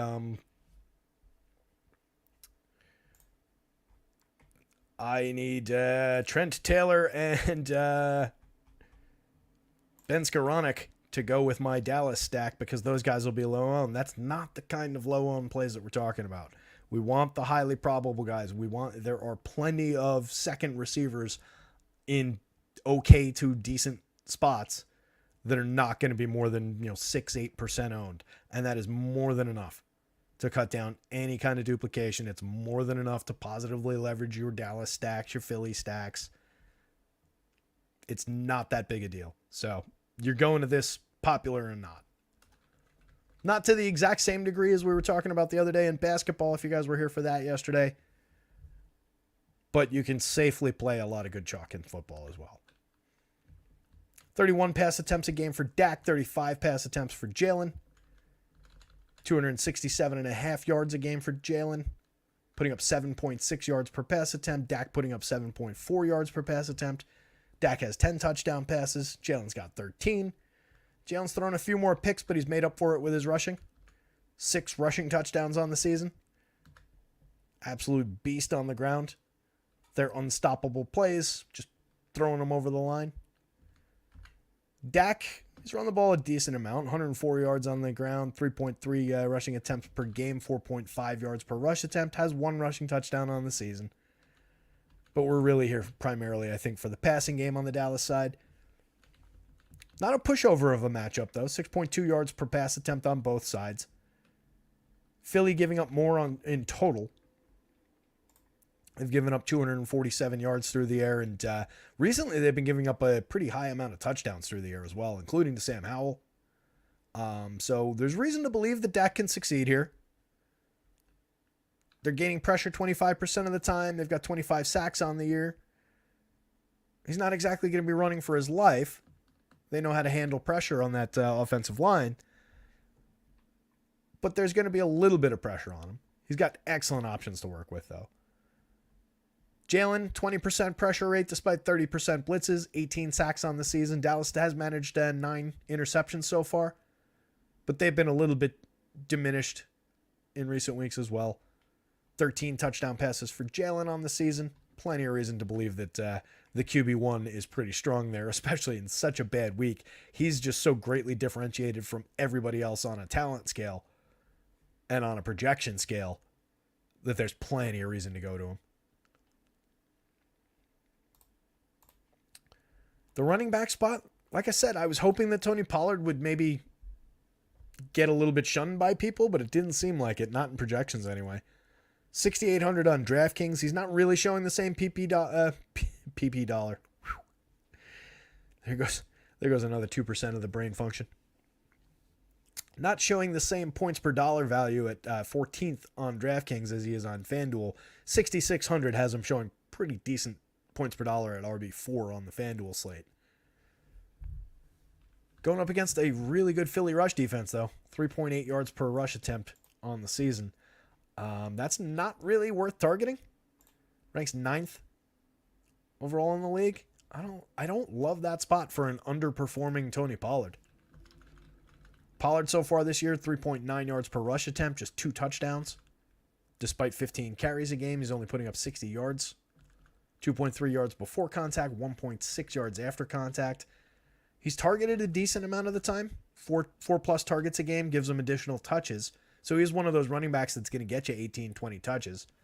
But there are some high volume running backs on the slate today that are just performing better or are in better spots or both. So Pollard, with popularity, falls by the wayside a little bit despite the good price. I'll have some, but I'll probably be a little bit under the field on him and just get to more of the passing game. He's been targeted 7 times in the red zone. There is that to support the idea of a little bit even with the group, and I think I would leave him in groups for sure. So I to put a pin on it, I like Tony Pollard here. I was hoping to like it at low popularity, I guess is the idea. So given that he is going to be more popular, there are other factors that just start outweighing how much I like the spot as a potentially sneaky spot. Rika Dowdle, nothing down board there. DeAndre Swift has been really good so far this year, going up against a defense giving up 4.1 yards per rush attempt, 108 yards a game. Less than a touchdown a game, but there's opportunity. He's getting 68% of the snaps, or got 68% of the snaps last week, 60% on average. Carrying the ball 14 times and getting targeted another 4 times, so another back that's giving you 18 to 20 touches pretty reliably. Targeted just 3 times in the red zone, does have a receiving touchdown on the year. And it's kind of seemed like he took him, the first 2 weeks of the season, maybe 3, before he really came on. I don't know why I'm guessing at that. I've got it right here. No, it was just the first week of the season. Second week of the season was the one where he busted out for 175 yards. I was thinking that was in week 3. So, yeah, really just took him that first week where he only carried the ball once. Was targeted twice. Since then, he's been the primary. Not fewer than 18, 23. Since week 2, his lowest touch count has been 17. They put the ball in DeAndre Swift's hands quite a bit over there. A lot of targets, a lot of carries. Plenty of upside. RB6 on the DK board, RB8 by value. 5 across the board on FanDuel. I like Swift better than Pollard, I think. Better situation, better offense. Equal touches, playing better, playing significantly better. Coming into the season, I wouldn't have necessarily had it that way. I don't think many people would have. Kenny Gainwell, no real value there, 32nd ranked. Handful of touches. He carried the ball 2 times last time out. Was targeted 5 times in the passing game. Caught them all for 30 yards. That's where any of his projections really coming from.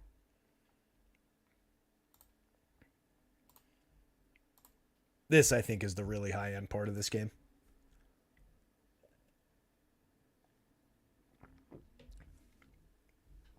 As you can see the shootout materializing on the page, right?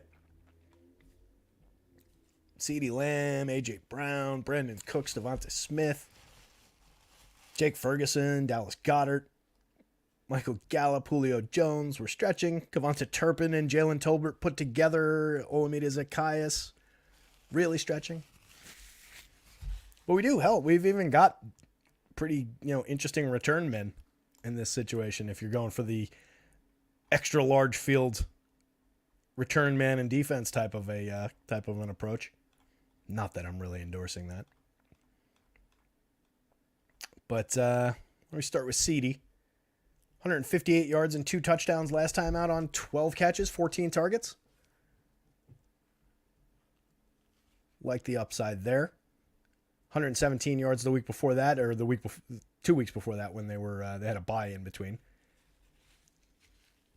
3 more limited games, 4 catches apiece from weeks 3 through 5.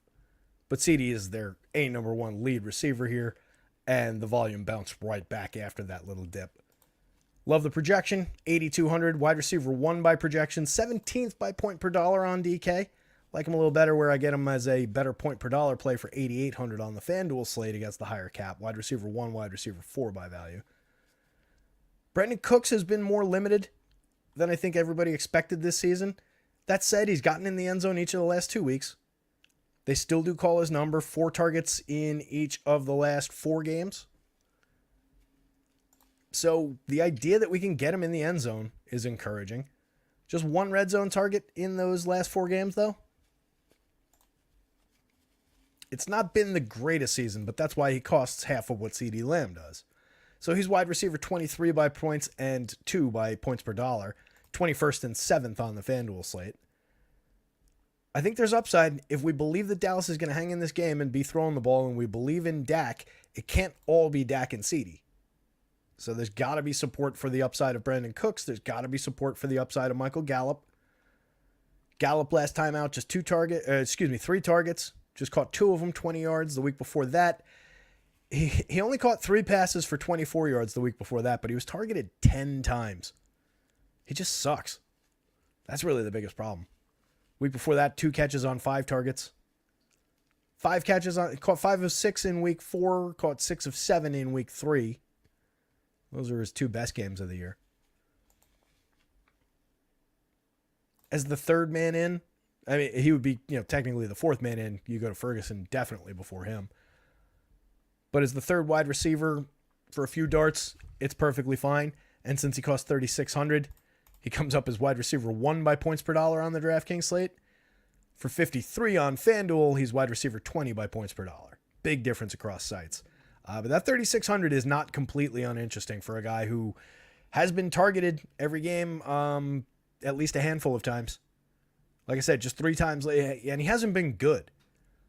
Just 3 times last week, but the weeks leading up to that 10-target game, 7, 6, 5, then the 10-target game in week 6, then the bye, and then 3 targets the last time out.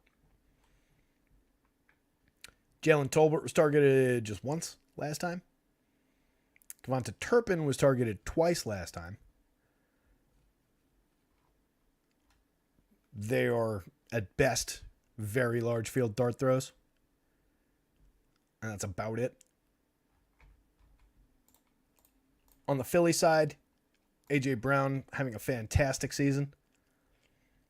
A.J. Brown has not been below 127 yards since week 2. In week 2, he caught 4 passes for 29 yards, and he's had at least 127 yards in every game since then. That's really good. I don't know, I just don't need the super advanced stats to tell me that that's really, really good. I love advanced stats, don't get me wrong. I'm not bashing advanced stats, but I'm just saying sometimes it's just right on the page. 131 yards, 175, 127, 131, 137, 130. 8 catches last time, 10 the week before that, 7. Targeted like crazy, 9 targets, 15 targets, 8 targets each of the last 3 weeks. Easy click. It's expensive to put him and Hurts together, but well worth it. Wide receiver 2 by points, 27 by points per dollar because he's 8,600. Wide receiver 2 on FanDuel, 5th by points per dollar, even at 9,000. Devontae's a very solid 1A to his 1, though. 7 targets last week. He caught them all for 99 yards and a touchdown. He's only been targeted twice in the red zone all year, compared to AJ, who was targeted twice in the red zone just over the last 2 weeks. Once in week 5, 4 times in week 3. Devontae ranks out wide receiver 11, but 42nd by points per dollar because he's a little pricey for a wide receiver 2 at 7,100. 7,000 on FanDuel makes him 9th and 11th overall.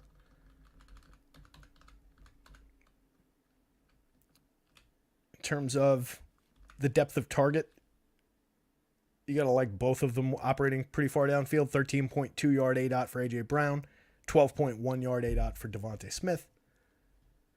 I like both of these receivers a lot. I'll get to a lot of pairings of Devontae Smith and Hurts. My hope is that Smith's ownership goes a little up while the A.J. Brown's goes a little bit down for what it should be versus the projection, just because of how they're priced and how difficult that is to stack together. That said, there's so much value on the board this week that it's just going to be easy to put them together anyway. Dallas Goedert, I mentioned liking a lot at the tight end position. It's in my placeholder lineup right now. Last 4 weeks, 9 targets, 8 targets, 5 and 7. Caught 8, 5, 5, and 4 of them. 2 touchdowns in those 4 games. A game with 117 yards in week 5, 77 yards in week 7. Just 36 yards on 4 catches last week. But an opportunity to have a nice little uptick here against the Dallas team that's not great against the tight end. Tight end 4 by points, 6th on FanDuel, 6th and 8th on FanDuel, 4th and 13th on the DraftKings slate. Julio. 2 targets last week, caught one of them 8 yards, but did score a touchdown. On a big main slate, even at 3,300, just 1 touchdown, 1 catch like that, not enough to get you there. You need a handful of catches and some yardage to go with that touchdown for it to really make a difference. If that's a showdown slate, that's a different story. 1 catch, 8 yards, and a touchdown could break a showdown slate on the right day. Not a full main slate. He's wide receiver 49 by points, 39 by points per dollar, even at 3,300. 4,800 on the FanDuel slate, 49th and 46th. His first week back, he had 1 target, caught it for 3 yards. Zacchaeus targeted just twice last week, once the week before that, twice the week before that. Has been a lot more limited of late. Britton Covey, nothing really to talk about. Believe he's still returning punts and kicks. Ran 3 routes 2 weeks ago, was not targeted. Has not been targeted in the passing game all year. Should probably not even have that big a projection. Jack Stoll, Grant Calcaterra, no work at all in the passing game. But 1, 2, 3 at least very good options here. 1, 2 very good options, and then a pretty good one and a solid one. Did we talk Ferguson? I think I skipped Ferguson. I know I said I liked him, but I think I skipped actually talking about him. Just real quick, in case I did skip him. 4 catches for 47 yards and a touchdown. Last time out, caught all 4 of his targets. Caught the 1 red zone target, presumably. His red zone numbers are just significant, though, which is what I love looking for in these tight ends. 11 targets in the red zone so far. Leads the team by a pretty significant margin. 7 for Ceedee, 4 for Cooks. But just that upside for the targets in the red zone alone is great. Compare him heads up to Goddard on the other side. Goddard's got 7. A significant target share in the red zone of his own, but you can see the difference with Ferguson leading by that much. So I like the Ferguson option. Schoonmaker, not nearly as involved. 1 target last week. 2 targets in the last 3 games. So not a lot of involvement there. But that game is going to be really high priority. I think everybody in the industry is going to that game. But it's not mandatory in every lineup, but it is mandatory, I think, to have at least some pieces of that game scattered across your portfolio, if not a bunch of stacks. Maybe that's the approach. Maybe you figure, hey, everybody's going to stack that game, so let me just grab some independent pieces, put them into other lineups, which I don't think is necessarily bad. Like I said, I have... Clayton Tune officially starting, per Rappaport. So like I said, I have Goddard in my placeholder, and I think if I'm remembering what I put in there, I think I got Ceedee in there as well, but neither of those quarterbacks. You can probably guess who the quarterback is. By the end of the show, you should probably be able to guess the entire lineup, except for the defense. Defense is a little bit of a wild card. So I mentioned liking this game, which I don't love. Or at least not the side of it that I think I'm going to be on. It is a big projection for Bryce Young. 43.5 point total, though. One of the better totals on the board. Is it just the pure second best total on the board? I think it is. Indy, Carolina, 43.5. It's 43. It's tied with Seattle, Baltimore. And I tell you what, again, I know that the quarterback situation is not nearly as good in this game, but the skill player situation is arguably just as good as Baltimore-Seattle, and the defenses are both worse. So those kind of even out a little bit, where I think many more people are going to be flocking to Lamar. Not to say that Bryce Young is Lamar Jackson or anywhere close, but he projects kind of close. I'm not comfy with it. I'm going to end up having to write about it later on and endorse it further. I'm going to end up even worse having to play it. But it's here. It's a really bad week for quarterbacks, and like I keep hammering on, I kind of like the idea of just going to the guys that the NFL thought were going to be good from this class. It just kind of makes sense. If I could find his stats in these goddamn notes, we could start talking about him. There it is. 235 yards and a touchdown last week on 22 of 31 passing. He hasn't thrown a pick since week 5. They had a bye week in week 7, though, so that's only really 2 games. 217 yards on 23 of 38 at Miami with a touchdown. Week 5 at Detroit, his best week for touchdown passes. He threw 3, had 247 yards on 25 of 41. Threw 2 interceptions that game. Not great. Did throw the ball 11 times in the red zone. 204 yards and no touchdown. 153 yards and a touchdown. No interception. 146 yards and a touchdown. 2 interceptions going all the way back to week 1. It hasn't been pretty. We're chasing like that week 5 game. I think 250 yards and 2.5 touchdowns as like a ceiling. It's not great. He's not expensive. QB5 by points. I hope that comes down a little bit. QB1 by points per dollar. That probably won't change if he hovers in this territory. On FanDuel, 5 and 3. going to be relevant on both sites if things hold up the way that the model's seeing them. Indy, 26th, 7 yards per pass attempt. That's what I'm just going to keep falling back on. They've been the pass funnel this year. 247 yards a game, 9 touchdowns against them this year. They have gotten 21 sacks, 20% pressure, just a 17% blitz rate, 6 interceptions on the year. For as not good as he's been, Bryce hasn't been throwing the ball to the other team all that frequently. That's good. He had the two interception game, but just 4 total on the year. 5.6 yards per pass attempt is pathetic, though. That is really not good. 6.7 intended air yards per pass attempt, really not great. Hasn't run the ball that much, hasn't run the ball into the end zone. Does have 6.3 yards per rush attempt on 2 attempts per game. Gardner Minshew's run the ball in twice.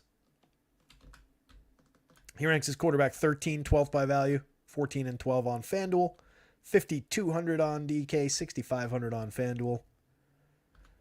Going up against a defense that's allowing just 186 yards per game. They've allowed 10 passing touchdowns on the season, but just 6.7 yards per pass attempt. I shouldn't say just. That's not great. What does that rank? 21st. So they're allowing 6.7 yards per pass attempt. 20% pressure rate, 16 sacks on the year. Minshew will have the opportunity to throw the ball. Putting up 200 yards a game. These two guys are almost exactly even. 7 touchdowns apiece, 200 yards a game. Minshew's played 7 games, but I think one of them was just like a half a game. Bryce has played 6. Basically the same. I think you can go to either one of these guys. Just the way that's projecting out, I guess I prefer Bryce Young. Not comfortable saying that. I do like the feeling of it all. Projected as the top receiver in this game. Pittman's a great talent, but there's at least a little bit of a connection there. Can kind of lean on that.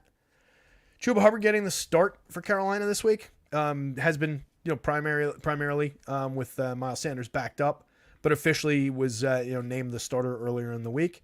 Carried the ball 15 times last week, put up just 28 yards, was targeted twice, caught him both for 26 yards. Sanders on the other side of that equation carried the ball just twice last week. He didn't play in week 6. They had the bye in week 7. Then he came back to just the 2 carries, put up 0 yards, ran 9 routes and was not targeted, and has basically been told, like, hey, Chuba's getting the ball. So I think if you're going to anybody in this backfield, it's Hubbard. 5,000 puts him on the value board at worst. RB11 by points on DK, but RB2 by points per dollar. 9th and 7th on FanDuel for 6,500, a little bit less interesting. It's not a bad spot in terms of the DK value mark. Indy is decent against the run. Yeah, 13th ranked, 3.9 yards per rush attempt. What do we have in terms of...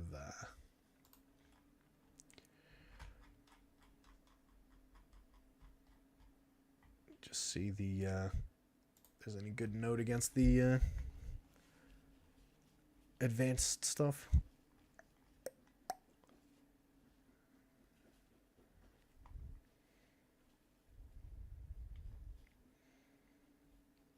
Yeah, it's just all about the same. 14th best stuff rate. 7th lowest yards after contact per attempt.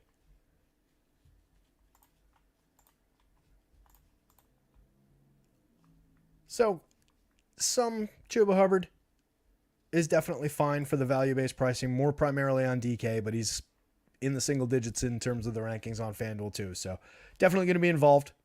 Jonathan Taylor on the other side of that is definitely a priority option. Ranks 4th by projection, 6th by point per dollar for only 6,400 on DraftKings, 4th and 9th at 8,000 on FanDuel. Big price discrepancy, but still looks good on both sites. Going up against the defense, allowing 139 yards a game, 2 touchdowns a game, 4.7 yards per rush attempt per game. There's room for both Taylor and Moss to succeed, really. Taylor, the last time out, 12 carries, 95 yards. Caught 1 of 2 for 2 yards.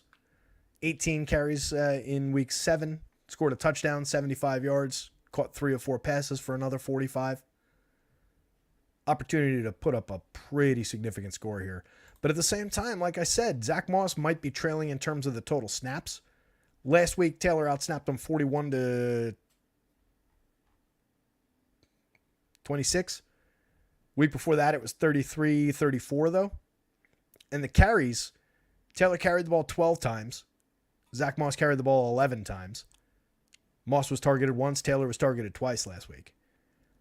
So, while snaps are important, I think there's a chance that, maybe people are making a little bit too much out of the 60-40 or 60-plus snaps share. Taylor's the clear lead. That's why they paid him. He's the better back. He's very, very, very good. But if Moss maintains some touches, I care more about touches than I care about snaps. If you're out there to block or if you're out there to, run a route that's not going to be targeted, it's not that valuable. I don't care if you get a snap. I want you to get a touch. I want you to get a target. In week 7, he carried the ball 18 times, was targeted twice, Zach Moss. That is, Jonathan Taylor carried the ball 18 times, was targeted 4 times. So we're talking about a difference of 2 targets.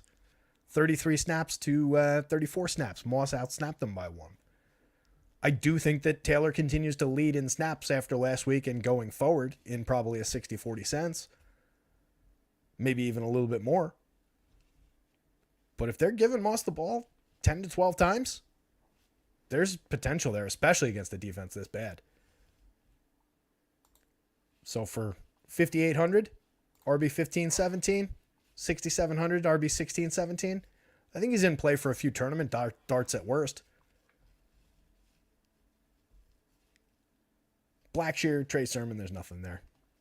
So, big yes. Kinda. Definitely some tournament plays. And then, yes, there's room for Chuba Hubbard, especially on DK.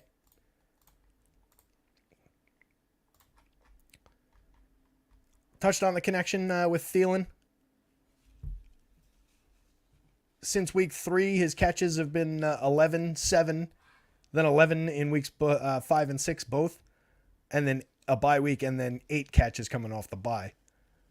In weeks 5 and 6, he had 11 for 107 and a touchdown, and then 11 for 115 and a touchdown.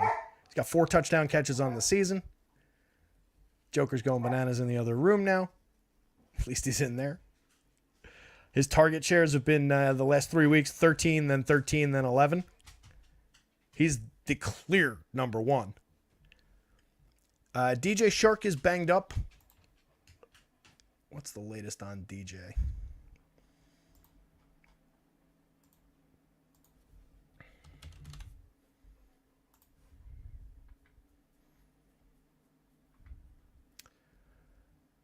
It's an elbow issue for DJ. Limited in practice on Friday, listed as questionable. If he doesn't go, it does give a little bit of an uptick to Jonathan Mingo, who's pretty cheap at 3,400. Mingo's already projected out decently. Not in terms of the ranking, but that's an okay projection for the money. Ranks as wide receiver 9 by points per dollar on DraftKings for 3,400. 5,100 just ranks as 36th on FanDuel, 31st by points per dollar. A lot less valuable over there. But given an uptick if DJ Shark doesn't go, I could see some value being squeezed out of Jonathan Mingo. Mingo on his own last week caught 4 of 5 for 62 yards. DJ Shark caught just 2 of 4 for 23 yards. The week before that was the bye. Before that, DJ caught 3 of 6 for 26 yards. Mingo caught 2 of 3 for 21. Week 5, Mingo out-targeted and out-received him. At worst, these guys have been even the last three games. So I kind of like Mingo to outpace Shark. Maybe even if Shark is out there, that might be a worthwhile pivot. Save yourself $300. It's not a major downgrade in volume or talent. Let's put it that way. Hayden Hurst, 21st and 18th, 22nd and 21st. Doesn't look like a great option here. Terrace Marshall would probably see a little bit of an uptick in targets as well. He ran just 2 routes last week, saw 1 target, caught it for 9 yards. In week 6, he ran 15 routes, was targeted 3 times, didn't catch any of them. He would become relevant maybe if Shark doesn't go. Outside of that, no real love for him here. Even at 3,000, doesn't rank out well at all. Doesn't project well. No real love for the downboard tight ends. Tommy Tremble, Steven Sullivan. Hayden Hurst at least gets a few looks. He had just 2 targets last time. 3 every week from weeks 2 through 6. A few looks inside the 20 in the red zone every now and again. Not the most involved receiver. He had a touchdown in week 1, and that's the only one of the year. That was also the only time he was above 21 yards. So very low-end tight end option, even at the cheap pricing, 2,800, 4,600. Would be touchdown dependent.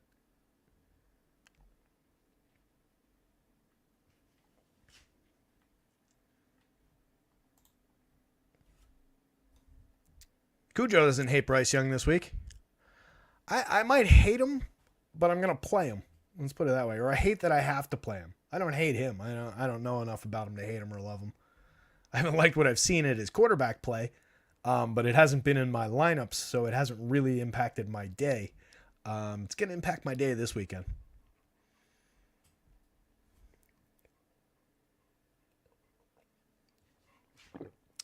Yay. That's not a thing. Not to put too fine a point on it, but there's no relation to in MLB or in NFL as far as just had a ceiling game, not gonna have a good game. There's no impact. The only impact we care about is what created that situation that a guy would have a surprise ceiling game, like a total change in role. Let's say for a wide receiver, a guy who normally gets 3 targets all of a sudden had a monster game last week because the lead receiver, wide receiver 1, got hurt, and all of a sudden this guy got promoted up the depth chart to now he's wide receiver 2, and he got 10 targets, and he had a day. There's a tangible reason behind that, why he had a ceiling game. So that would create a reason to go out and go after it, as long as that's the same situation again this week. But there's nothing about, just because he had a good game last time out makes him less probable to have a good game this time out. Nothing, and same for baseball. There's absolutely nothing about baseball that works that way. There's no such thing as hot. There's no such thing as cold. All those at-bats, all those plate appearances are entirely independent of one another. There is such thing, guys get going. But it's unquantifiable, and it's not something worth worrying about or chasing. And if it was, Vegas would be taking care of it for us anyway. Good question, though. Worth asking. Something that comes up all the time. Not the first person who's asked it. Not going to be the last person who's asked it. Not by a mile. Trey wants to run Dak double with 2 Philly. That's a lot of weight in a popular game, but there's definitely upside for scoring in that one.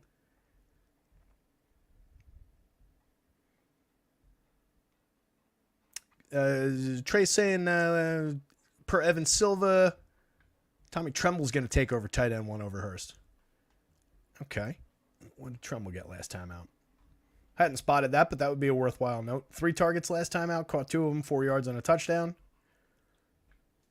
Week 6 at Miami, caught 2 of 2 for 25 yards. 1 of 1 in Detroit for a yard and a touchdown.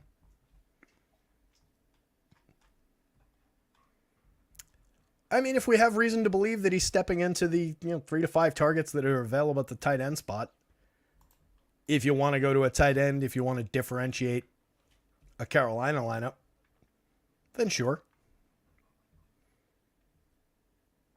I'll keep an eye on that. Might see an uptick here, downgrade here. It's one worth noting for sure.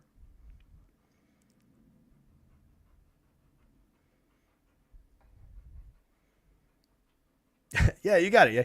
Happy to answer those kinds of questions. Hopefully my initial, that's not a thing response wasn't offensive. I didn't mean to put you out by any means. Doesn't look like I did since you're smiling and all.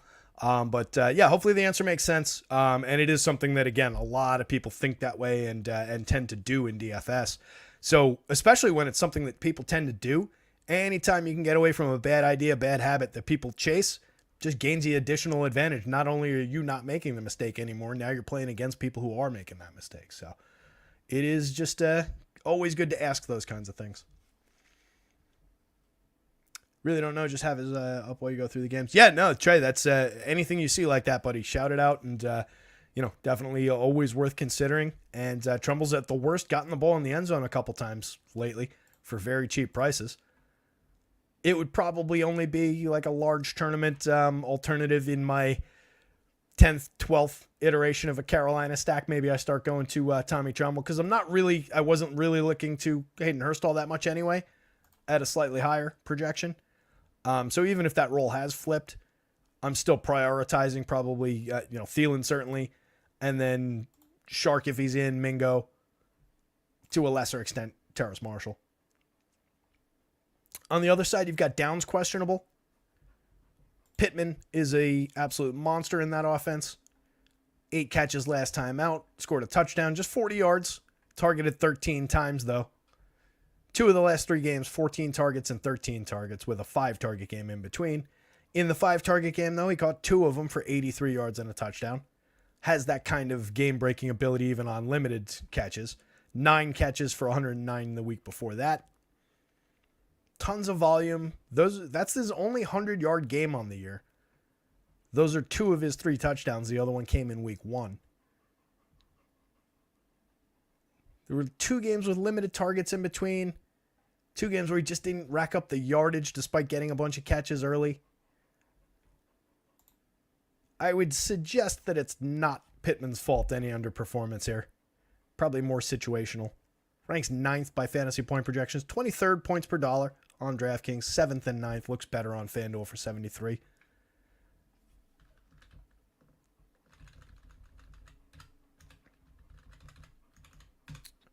Pierce is the downfield option at 14.4 yards of ADOT. Josh Downs operates a little bit more underneath, just 7.7 yard ADOT. He is potentially going to be out.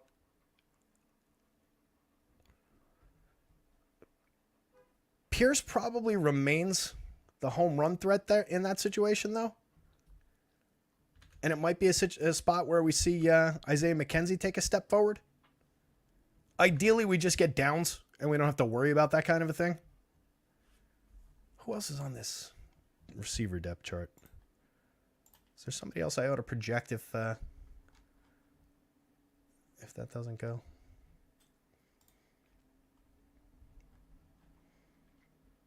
Indy. Pittman. McKenzie. Juwan Winfrey.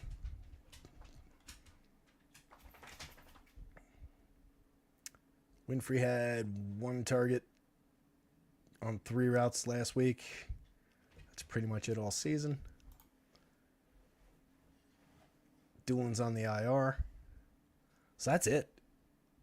If Downs doesn't play, it's, I think McKenzie's the guy who probably takes a step forward there.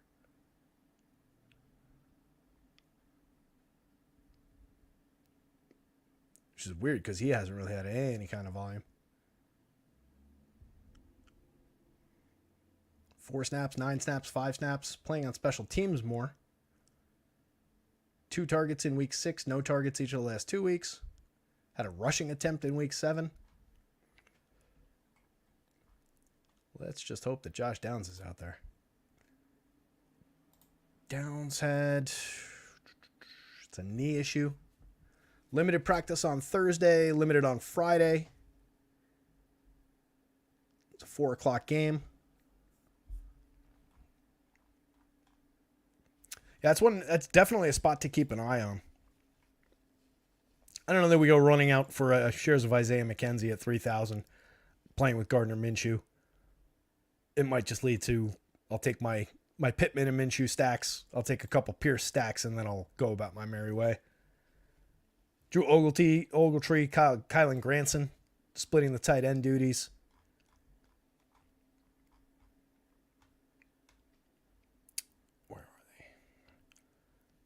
Granson, 4 targets last time out, caught 3 of them for 67 yards. Ogletree, 3 targets last time out, caught 1 of them, 33 yards, and a touchdown. kind of a split situation there. He ran 16 routes. Granson ran 31 routes. Snap counts were 43 to 36 in favor of Granson. Week before that, though, it was 42 to 24 in favor of Ogletree. Routes were 18 to 11.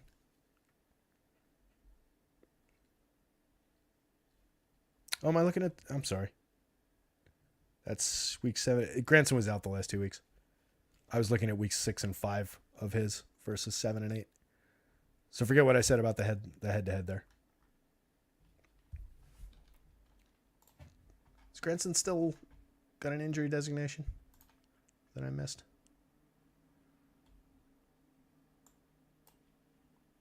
No. Clean bill of health for Granson.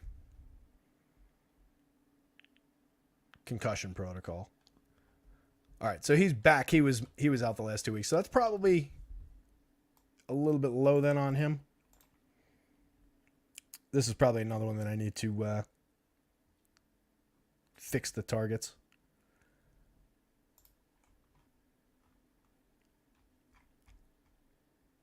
Before he went out, he was targeted. Those were the ones that I read off. The 3 times. Caught 4 of them for 67 yards in his last game in week 6. Was targeted at least 3 times in every game. 3 was the low. Targeted 4 times in 3 games. And then a high of 6 in week 1. 5 in week 4. So he's involved. Basically what Ogletree got, though, last week is not far off 3 targets. Caught 1 for a touchdown. So I probably just take away the split here, and this becomes like a 5-ish point projection for Granson. So he'll see a little bit of an uptick. That's another one I got to remember. Let me flag that this way.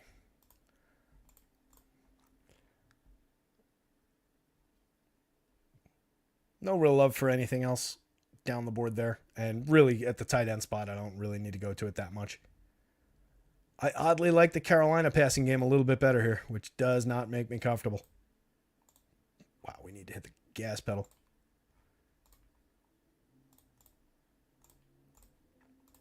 Been kind of luxuriating in this slate so far. Long way to go. Got to remember we got basketball lineups to build. And I got to update projections and stuff. Jordan Love, Brett Rippon. Don't love this situation. Matt Stafford may be coming back and making it in, but it seems like it's going to be Brett Rippon. Stafford traveled with the team, but officially questionable. And all momentum suggests that he's not going to play. 16th ranked, 6.4 yards per pass attempt for Green Bay. 19th ranked, 4.1 yards per rush attempt. Not the best defense in the world, but also not the most gettable. 207 yards a game, only allowed 8 touchdowns through the air so far. 19 sacks on the season with a 25% pressure rate. Only 4 interceptions. There's enough to throw at Brett Rippon here. I don't think we go to him by any means. He doesn't project out well at all.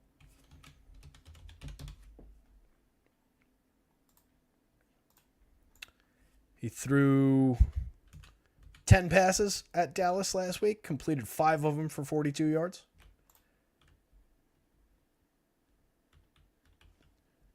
Let's see.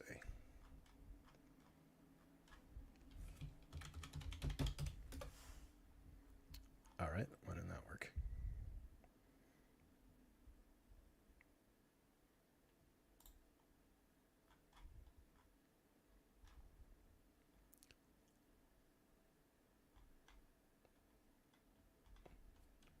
Oh, interesting. All right, let's go this route.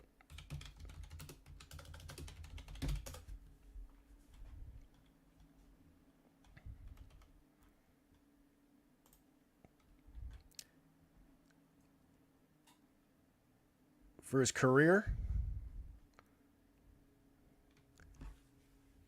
he's thrown 140 passes. He's completed 60% of them. 4 touchdowns, 8 interceptions, 820 yards. That's across 4 years. 3 starts.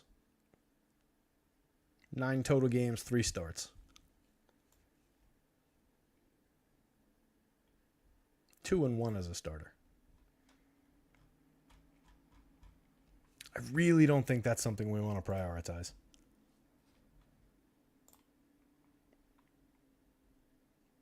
Which sucks because I love his top two receivers. Kupp and Nakua are two really solid options to leave on the table. I don't think we leave them on the table completely by any means. We get to them more in independent shares in other lineups where we're not stacking with Rippin. I think we can get to some shares of Rippin, maybe, a couple around the edges. It's obviously a lot better if it's Stafford. But even with him, last time out, I know he's banged up 13 of 22 for 162 yards, just one touchdown. Hasn't thrown more than one touchdown since week 5 where he threw 2, only 222 yards that week. Was over 300 yards in week 4, weeks 1 and 2. But otherwise, 220-ish yards, 230, 162. Stafford hasn't been great either.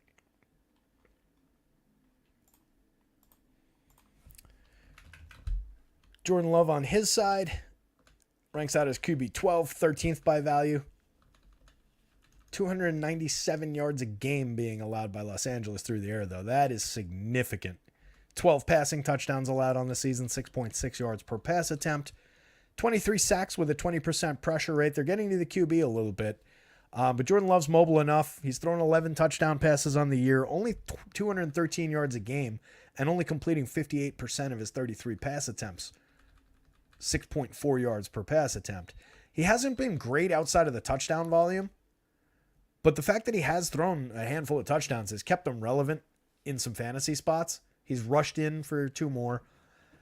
There's at least some touchdown upside. I like his weapons better than I like Brett Rippon's, or not better than I like Brett Rippon's weapons, but better than I like the prospects of Brett Rippon connecting with his weapons. Something about Rippon and weapons was not going well together with my mouth there.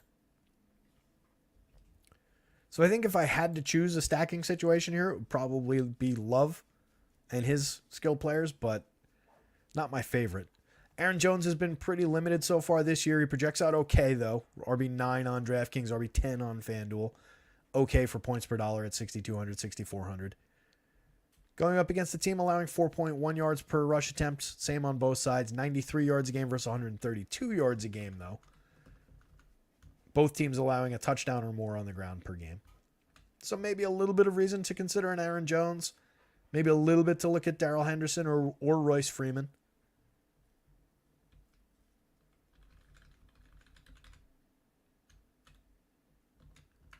Fair amount of targets for the limited amount that Aaron Jones has played. He's been targeted in the red zone 7 times.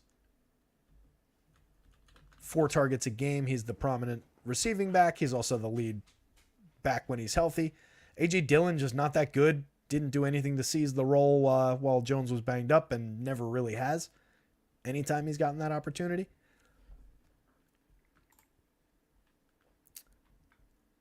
Hendo projecting out a little bit better than Royce Freeman. There's another one of those situations. Last time out, Henderson just 28 snaps.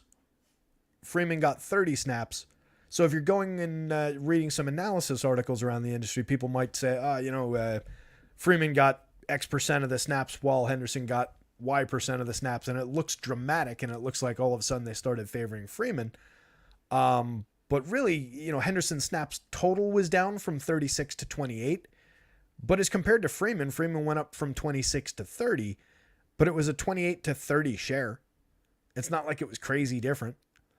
And Henderson carried the ball 12 times. Freeman carried the ball 9 times. Henderson was targeted 3 times, caught all 3 of them for 54 yards.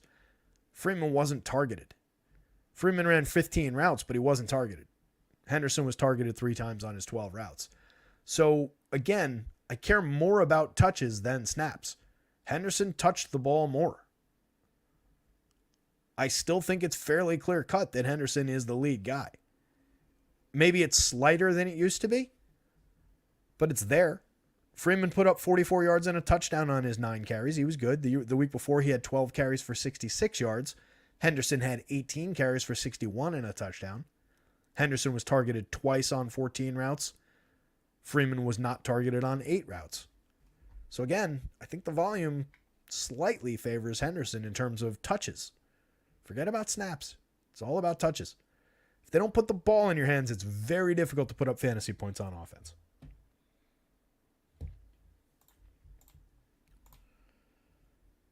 That said, Freeman as a dart throw for 4,600, not bad. Could conceivably outperform this projection by a decent amount. And double up that projection for that money is not terrible. Henderson rates out better, though. 11th by value on DK, 13th by value on FanDuel. Kupp showing a pretty solid projection, wide receiver 7. Nakua right behind him at wide receiver 8, but neither one shining through for points per dollar. Both are expensive on DraftKings. Same thing on FanDuel, 8th and 12th, 30th and 22nd by points per dollar. They're both overpriced to be playing in a situation where Brett Rippon's throwing them the ball is the big downgrade there. In a PPR sense, they look a little bit better for raw scoring on DraftKings. I think that's totally supportable.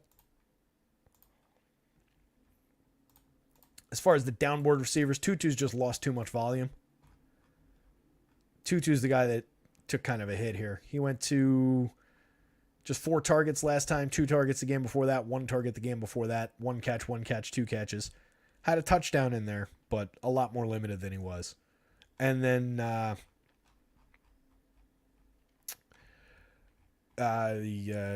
Higbee, the tight end, has taken a bit of a ding. He did have 7 targets the last time, though. Caught 5 of 7 for 45 yards. Just 3 targets apiece in the first 3 weeks the Kupp was back. But I think given the uptick to 7 last time out against Dallas, Dallas is, again, notoriously weak against the tight end. So, that's maybe indicative of how that spot looks for Goddard this week. But given the idea they started looking his way again the last time, maybe there's a little bit of value for Higbee for 3,200. Doesn't project great. 5,000 on FanDuel doesn't project well at all. But maybe he sees an additional look or two. But just limited by the quarterback situation. I don't really like this Los Angeles passing attack. And then on the Green Bay side, if I'm going to their receivers, it's Christian Watson all day. Ranks 24th and 18th on DraftKings, just 24th and 18th on FanDuel as well at a significantly lower projection. Just getting, some volume, some catches on the DraftKings slate. Just 4,900 over there. Watson's 200 cheaper than Romeo Doubs over there. That's weird. Did I miss something? 8 targets versus 9 targets. So Doubs out targeted him by 1 last week. Caught 1 more of his for 18 and a touchdown. Yeah, Doubs has 2 touchdowns each of the last 2 weeks. So I'll give him that much. The targets are about the same. Watson's the better talent between the two, though. Plenty of volume for both. No reason to believe that if Love has a day that both of these guys couldn't succeed at fair prices. I still prefer Watson. The model still definitely prefers Watson. That's just because I haven't adjusted the back-end projection to reflect anything. I don't think it's necessary.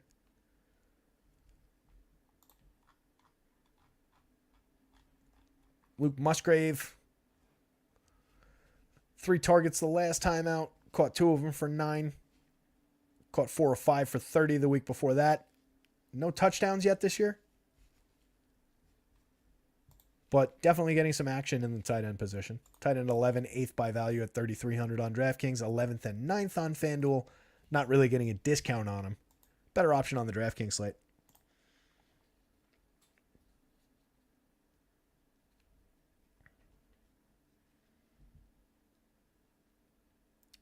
Cujo, you're absolutely right. This week we got to embrace the unpleasantness on some of these quarterbacks. That is for sure. Like I said, I think I'm just selling myself on that notion of on a week where everybody's going to be getting to these 5th round draft pick quarterbacks. I'm just going with the guys that were taken top 2. Per the Trumbull stuff, he just had Trumbull with 53% of the snaps last week and Hurst mid-30s. Makes sense. Kind of like Reed. Yeah, Reed's been good. He's seen a little bit of a step forward. Where'd those notes go? Reed last week, 6 targets, 4 targets the week before. That came after the bye week. Going into the bye, he's on a run of 5 targets, then 2 targets. Had a touchdown in week 7 at Denver, 2 touchdowns week 2 at Atlanta. High of 83 yards on the season. But yeah, with the idea of a decent amount of targets there, I don't mind that at all. I probably prefer him to Musgrave, at least ever so slightly. And I tell you what, he's one of the dude. Enough. The other thing I like about Reed is he gets a ton of work in the red zone. One of the overall leaders in the red zone for targets, I believe. 8 so far. For like on a per capita basis, a lot of his targets come in the red zone. 12 targets in the red zone for Romeo Doubs. That's pretty significant. That also gives him, that is another good reason to consider him of equal value with Watson, and maybe justifies the fact that he's a little bit more expensive on both sides. So yeah, definite yes to Reed. Less so for Dontavian Wicks. He got 4 targets last time out, caught 2 of them for 28 yards. Just 1 target in each of the 3 games before that, though, with the bye week mixed in week 6. So I don't love the volume for Wicks. So I would say, 1-1A in whichever way you want to call that. And then probably my third favorite option in the passing attack and then Musgrave, and then no love for Wicks. And then no real reason to go downboard to the Samori Touris or DeGaras of the world.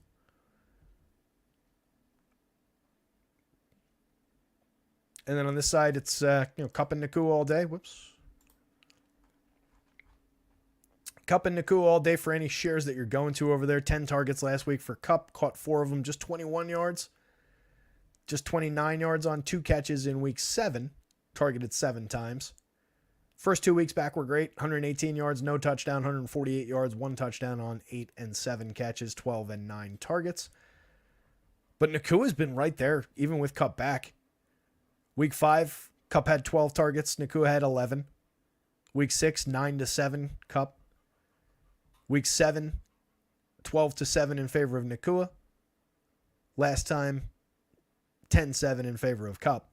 But they're both getting looks. They're both getting opportunities. Nakua, limited opportunities in the red zone. He's been targeted just 6 times in the red zone. Kupp already up to 5 times in fewer games. 3 opportunities for Atwell, 3 for Higbee in the red zone.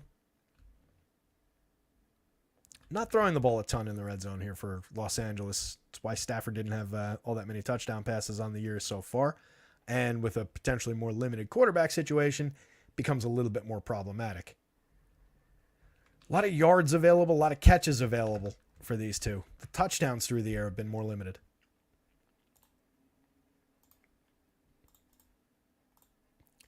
Minnesota, Atlanta.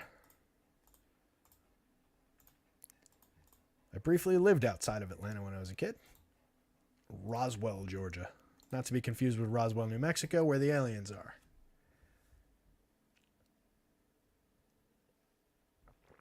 Ryan S. saying hi to Joker. He says, what's up? He's being an absolute jerk during this show, but that's okay. That's why we love him. Speaking of great quarterback matchups, QB 16, Taylor Heineke. QB 17, Jaron Hall. Gotta love it. So Hall was the guy that I was saying at the top of the show, has a big arm, but limited accuracy, right? As much as I want to have memorized which of these guys is which, I have not quite committed it to memory. Yeah, Hall was the guy with the pretty good arm, decent legs, bad accuracy. Doesn't project out great. Doesn't project out great points per dollar. Has some good weapons to work with, though. If he's at all capable, there's some reason to believe that he could succeed. They're allowing just 6.1 yards per pass attempt, though. That ranks 7th. They're allowing just 3.8 yards per rush attempt. That ranks 8th. Atlanta's defense is sneaky good. Or maybe it's not even sneaky anymore. Atlanta's defense is pretty good. So I don't love that about that quarterback situation. I don't love that for Alexander Madison. Cam Akers is basically relegated to a backup role there anyway, but Madison doesn't project out well at all. Doesn't project out well for points per dollar. Not really worth getting to. Both teams just over 100 yards a game, well under a touchdown a game, significantly under a touchdown a game for Atlanta, 0.13 rushing touchdowns a game so far. What's that amount to? 1 rushing touchdown? 2? Not giving up a lot on the ground at all. In terms of talent at the running back position in this game, it's Bijan by a mile. The only guy with any kind of projection here. RB5 on DK, 4th by value, 6th and 3rd on the FanDuel slate. That makes him pretty relevant. But Minnesota, just giving up 3.6 yards per rush attempt, that ranks 6th. 6.5 yards per pass attempt ranks 17th. Atlanta, with all the mixing and matching they like to do in that offense to piss off fantasy owners, going to be without Drake London this week. So there's the idea that Bijan maybe sees just more touches on just pure opportunity for the ball's got to go somewhere. Maybe even more looks in the passing game. It should mean that Kyle Pitts is highly targeted in the passing game. I don't want to make any promises about what this offense is going to do, though. But all signs point to Kyle Pitts getting some opportunity here. Tight end number 5 on DK, 5 and 2nd on the FanDuel slate, 4,100, 5,200 across sites. So it's probably a good amount of Bijan and a good amount of Kyle Pitts with your Taylor Heineke shares. But there's no reason to get carried away with Heineke. He had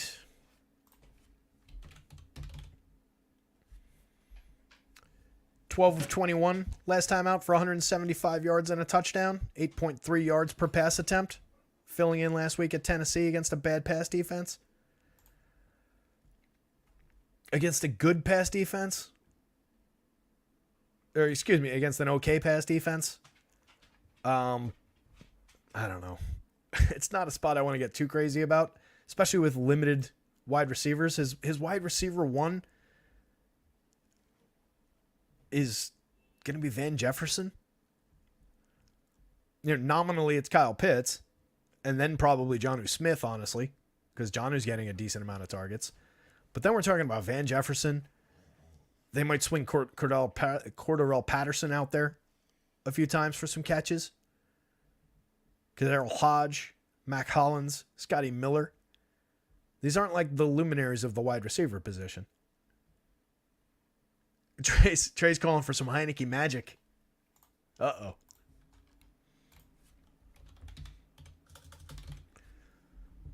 Since we're here, when we pulled up the Brett Rippon stats before, Heineke, I tell you what, we could at least get him a Meineke commercial at some point, probably, if he does well here. 15 starts, 16 games played in 2021 in his big opportunity year. Threw for 3,400 yards and 20 touchdowns, 15 interceptions. 6.9 yards per pass attempt that year. 7.2 yards per pass attempt on 259 attempts, 12 touchdowns, 6 interceptions the year after that. Started 9 games that year. That was last year for Washington. I mean, not inept out of all the quarterbacks on this slate. Probably ranks somewhere in the middle in terms of, actual talent. Definitely ranks higher than that probably in terms of NFL experience. But doesn't really project well. And the model knows more about him than it knows about a guy like Jaren Hall. Jaren Hall, I'm kind of supporting that with some masking tape and some popsicle sticks on the back end. Taylor Heineke's at least got a track record of 24 NFL starts. Going up against the defense, allowing 6.5 yards per pass attempt, 221 yards a game, 11 touchdowns on the season. They do have 23 sacks on a 22.5% pressure rate. Yeah, I don't know. It doesn't make me enthusiastic about the stack, especially with the just uncertain nature of this offense. I think maybe you can throw some weird darts at Cordarrelle Patterson at the running back position, just on the idea of if they spread some touches around in a week where they're probably going to need to do that. Maybe it's one of those weeks where he picks some up. He has not been targeted each of the last 2 weeks. He ran 11 routes 2 weeks ago, 10 routes last week. Week before that, he was targeted just once on 9. Week before that one, he was targeted once on 5. Caught them both 7 yards and 6 yards. He did have the big carry game, and I say big relatively. 26 snaps, 10 carries for 56 yards 2 weeks ago in week 7 at Tampa Bay. A dynamic player. That's why I'm saying maybe that's one of the guys that they just weaponize in this situation without their wide receiver 1. But it's a long shot. That's a tournament dart throw at best. Tyler Algier saw his volume dip the last 2 weeks. Or excuse me, 2 of the last 3 weeks. He also had that uptick in week 7. That was the weird Bijan has a headache day. He had 21 carries that week for 59 yards. But on the 2 games surrounding that, 13 carries for 51 yards in week 6, 8 carries for 31 yards last week. Ran 6 routes, wasn't targeted. So Bijan's easily the primary. And then if you're looking for a dart throw from the backfield, Algier's got more touchdown equity probably. But as a total dart throw for maybe he picks up some targets and some yardage, Cordarrelle's kind of more interesting. I don't like Madison at all against this rush defense. 22nd ranked, sub 10 projection from the running back spot, especially in a week where we just want to kind of book some security, I think, from our running backs. Like I said at the top of the show, I'm just kind of looking for touches, so I just want to get to my Kamara shares, my Barkley shares, give me my 25 plus touches at the running back position. At worst, I want to try and find 18 to 20. At best, I'm looking for 25 plus. That is ideal, and we've got a few guys like that. They're going to be expensive. They're going to be popular. I'll book those popular running backs this week and just try and win it with differentiating quarterback and skill players. I really think that's the approach here. So Madison against a good rush defense is really not all that relevant. So far on the year, 3.7 yards per rush attempt. Has not scored a rushing touchdown yet. 48.75 yards per game on 13 carries. Seeing an additional 4 targets, catching 2 of them. Borderline in terms of the volume. It just hasn't been good. And then Cam Akers hasn't been seeing many touches. 9 carries last time, 19 yards, a touchdown, just 1 target. 10 carries for 31, 3 targets, caught 2 of them. Not much to see here.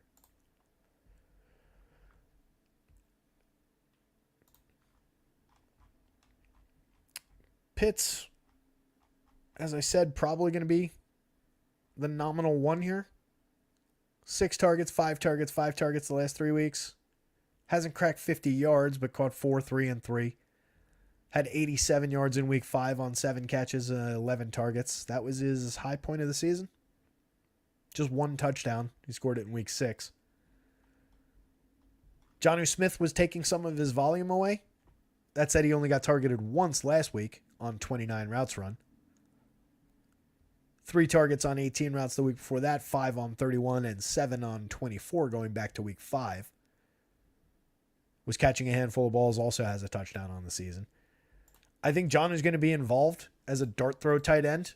Projects out okay for 3,400. 5,000 on FanDuel, probably a little bit expensive. And then we get into this ugly receiving core. Van Jefferson, 5 targets last week, caught 3 of them for a whopping 24 yards. Week 7 at Tampa Bay, caught 1 of 2 for 5 yards. Was basically out of action 2 weeks before that. Just not a lot there. Daryl Hodge caught 3 of 3 for 75 yards last week. 1 of 1 the week before that. Mac Hollins was getting some looks earlier in the season.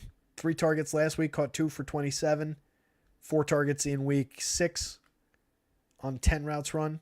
Caught 3 of them for 41. Just ran 5 routes, though, in between. In week 7, wasn't targeted. Has run a total of 13, 23, 34 routes in the last 4 games. It's not a ton. If you're not out there running routes, it's difficult to target you. That said, I would expect an uptick in routes run. I would expect an uptick in opportunities. For 3,500, he's okay. It's a total dart throw, and I don't really expect it to succeed. He has a downfield option. 13.3 yard ADOT.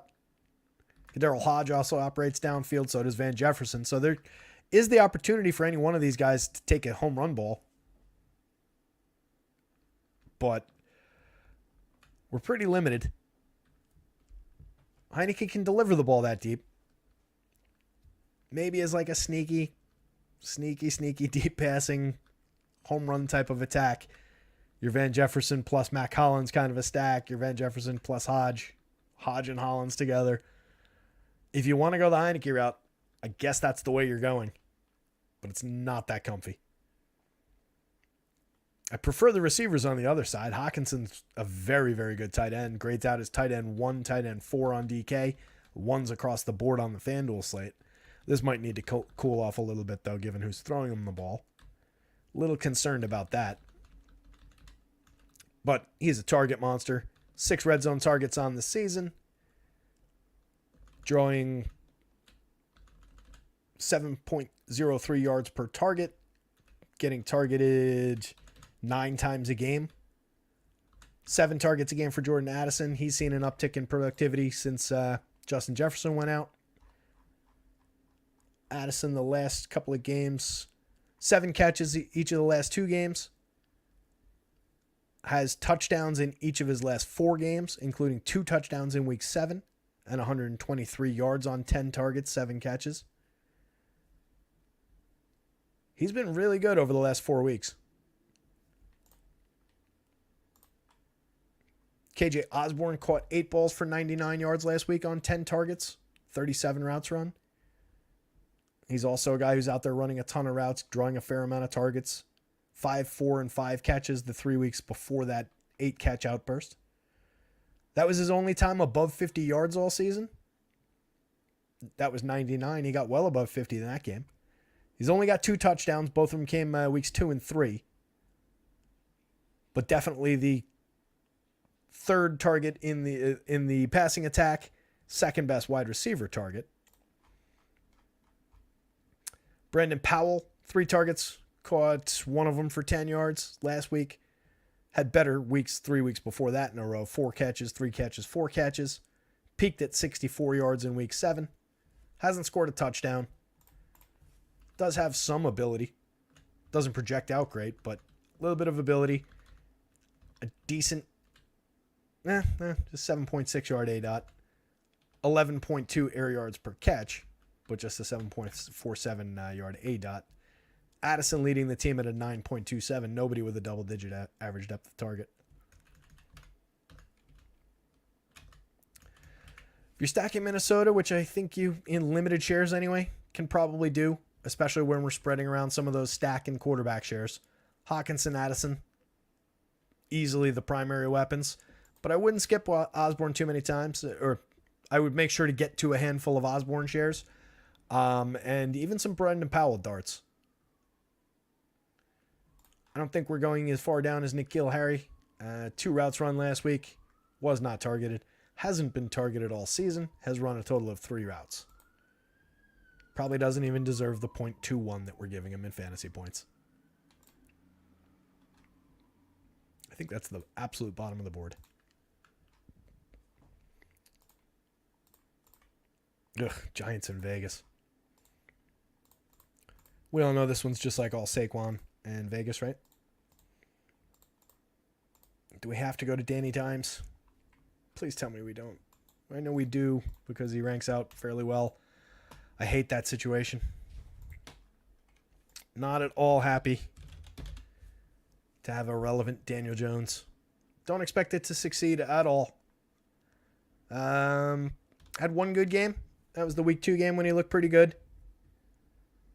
321 yards, 2 touchdown passes, threw an interception, carried the ball 9 times for 59 yards and another touchdown.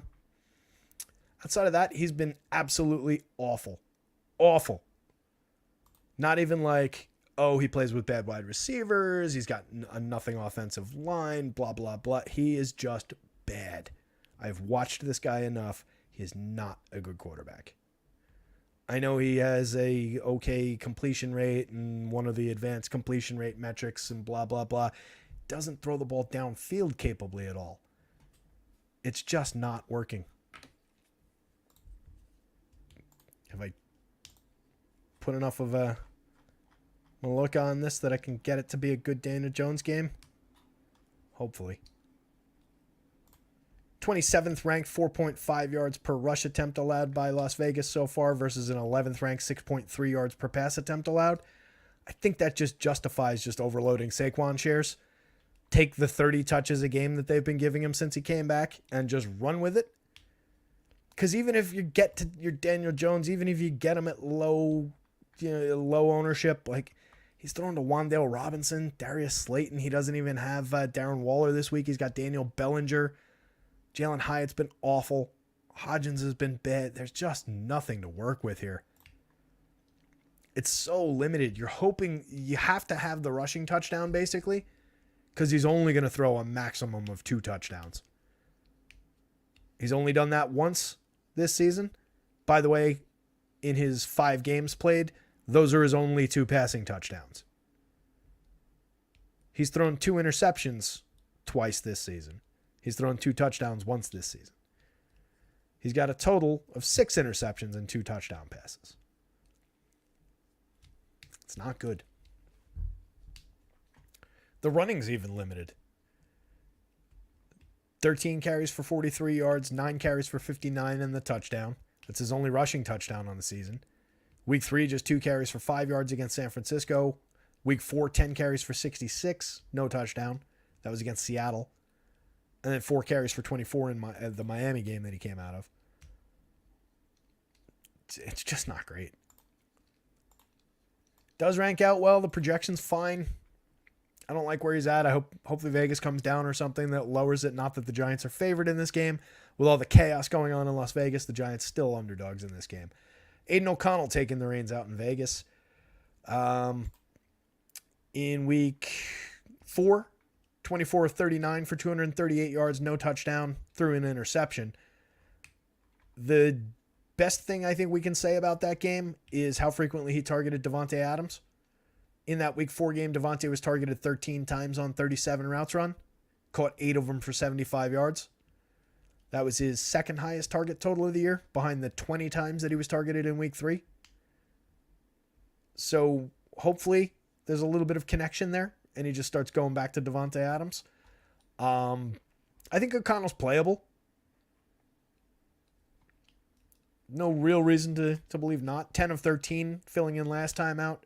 75 yards, threw a touchdown, also threw an interception. But seems like they're giving him the reins.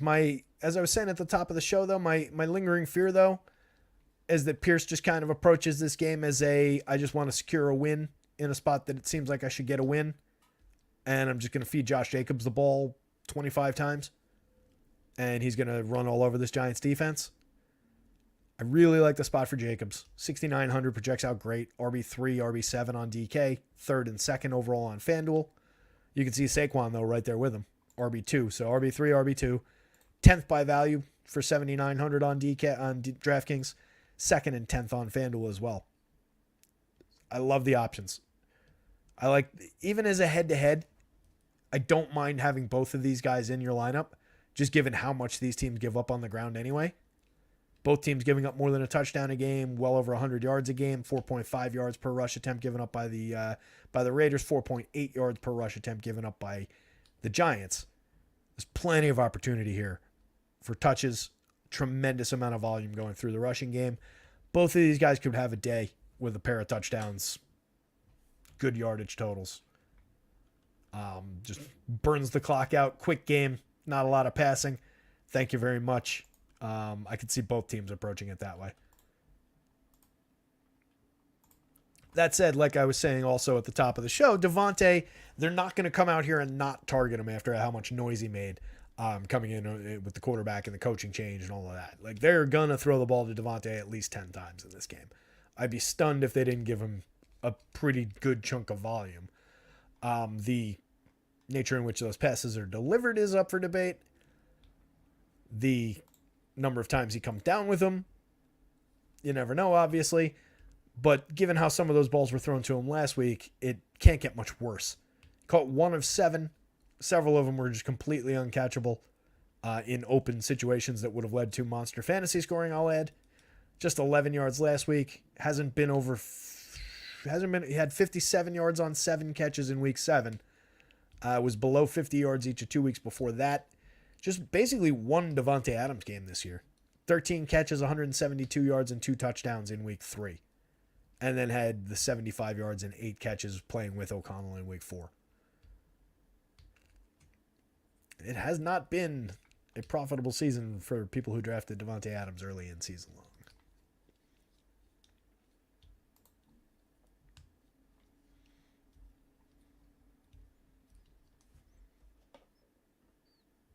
Michael Knack, the Mingo ate my baby. Maybe the dingo ate your baby. German dude in the Meineke commercials. Yep, that's what we were going for. Like the Giants D. Not really. What have they done of late? I haven't looked at any, over the last 4 weeks the Giants defense has, et cetera, et cetera. Let's see if there's any note on it in here.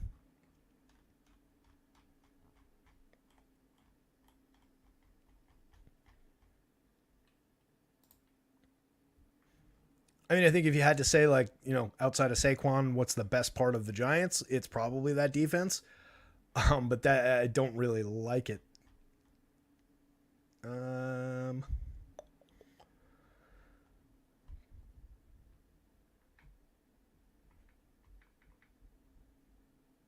it's just about the... Oh, here we go. 15th in yards per pass attempt, 18th in passer rating allowed, 21st in passing yards per game allowed. That's again per what's his face over at Pros. Thank you for the notes. His notes are good. I always have them in a separate window over here next to mine. Mine are more numbers. His are more written out notes. That's what I do like, getting away from the rankings based and some of the percentage based stuff, though, like I've talked about with football, especially with the snap counts, where it can be a little bit misleading about it really only amounts to like 3 or 4 additional snaps with these small totals and small samples. But it is good to have those notes up and be able to jump over and refer to for something like that. So yeah, the Giants D isn't I guess completely awful, but they're at best middle of the road in terms of defending the pass. They blitz at a high rate, but they've only got 15 sacks on the year. 24% pressure rate, but only 15 sacks. Only 4 picks all year. 211 yards a game allowed. 9 touchdowns on the season. So, at best, a middling defense. Also dealt Len Williams. So a little bit of that pressure maybe is relieved from that defensive front. They've still got a good pass rush, but it's diminished after the trade deadline. So big yes to both running backs. Big yes to Davante. Significant opportunity that he has a game. Still high priced. Wide receiver 5, but 43 by points per dollar is a significant dip. 6th and 12th on FanDuel. Jacoby Myers having a good year. 14th and 31st on DraftKings. 13th and 16th on the FanDuel slate. Jacoby's put up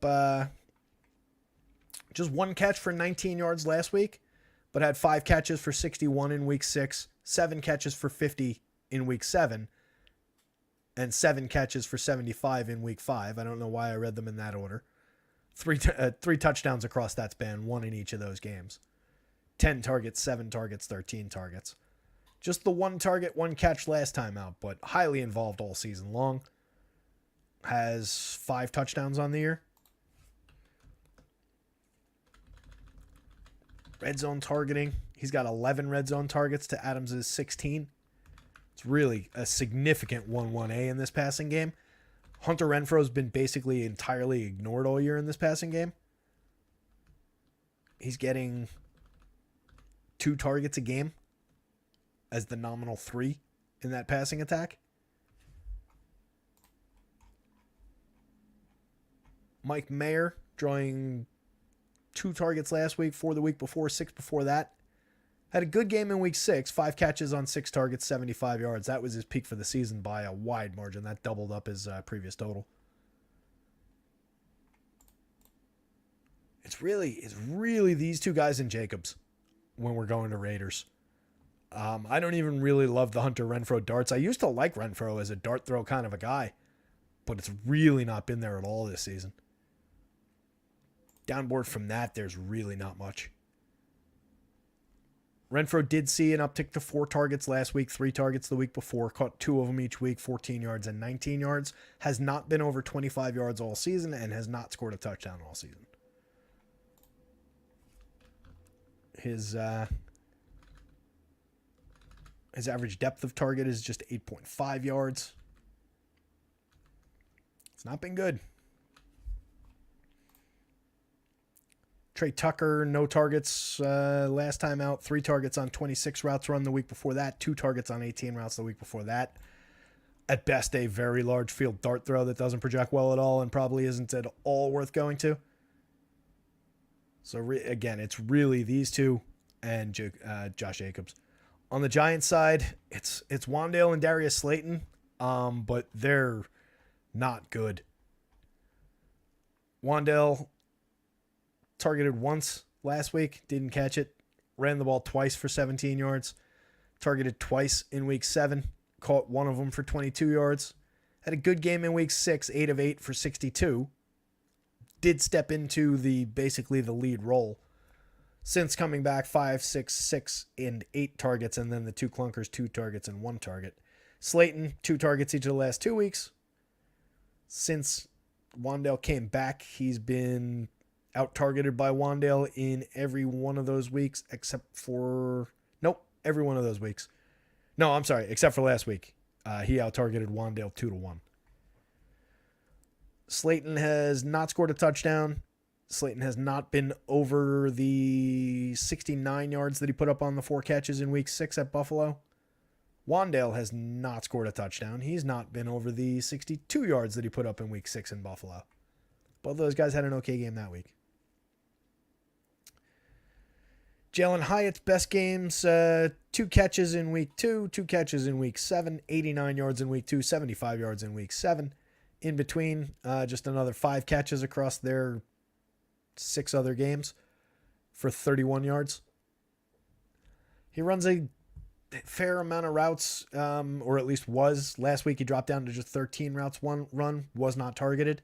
It seemed like Tyrod was going to him a little bit more.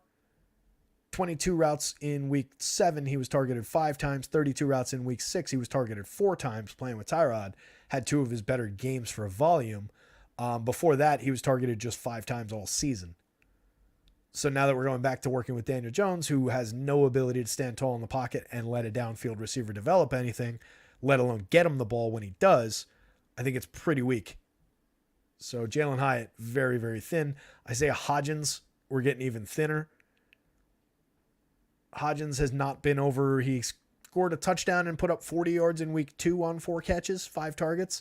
And since then hasn't been over 25 yards, hasn't been over 3 catches, hasn't been over 4 targets. Several weeks with 0 targets. At the tight end position, no Darren Waller, so we get Daniel Bellinger.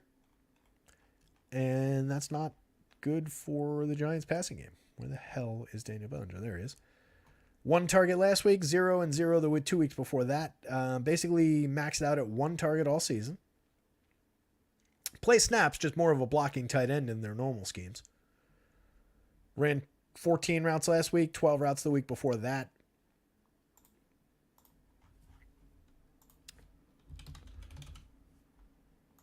Last year, before Waller got here, targeted 35 times, caught 30 of them, scored 2 touchdowns last year.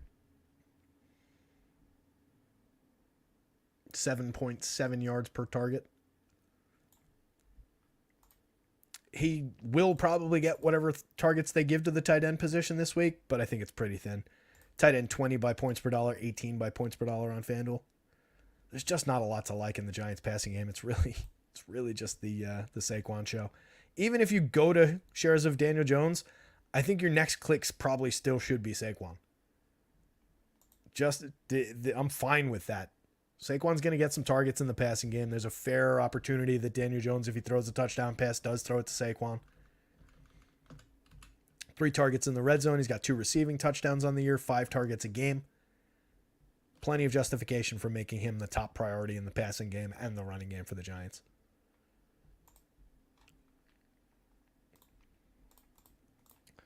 Seattle and Baltimore, 3 to go. We're getting through it. Coming up on 4:11. Going exactly to plan. Plan was to leave ourselves enough time to build basketball lineups and get the site updated for basketball, which we'll be able to do. So we talked about this one a fair amount at the top of the show.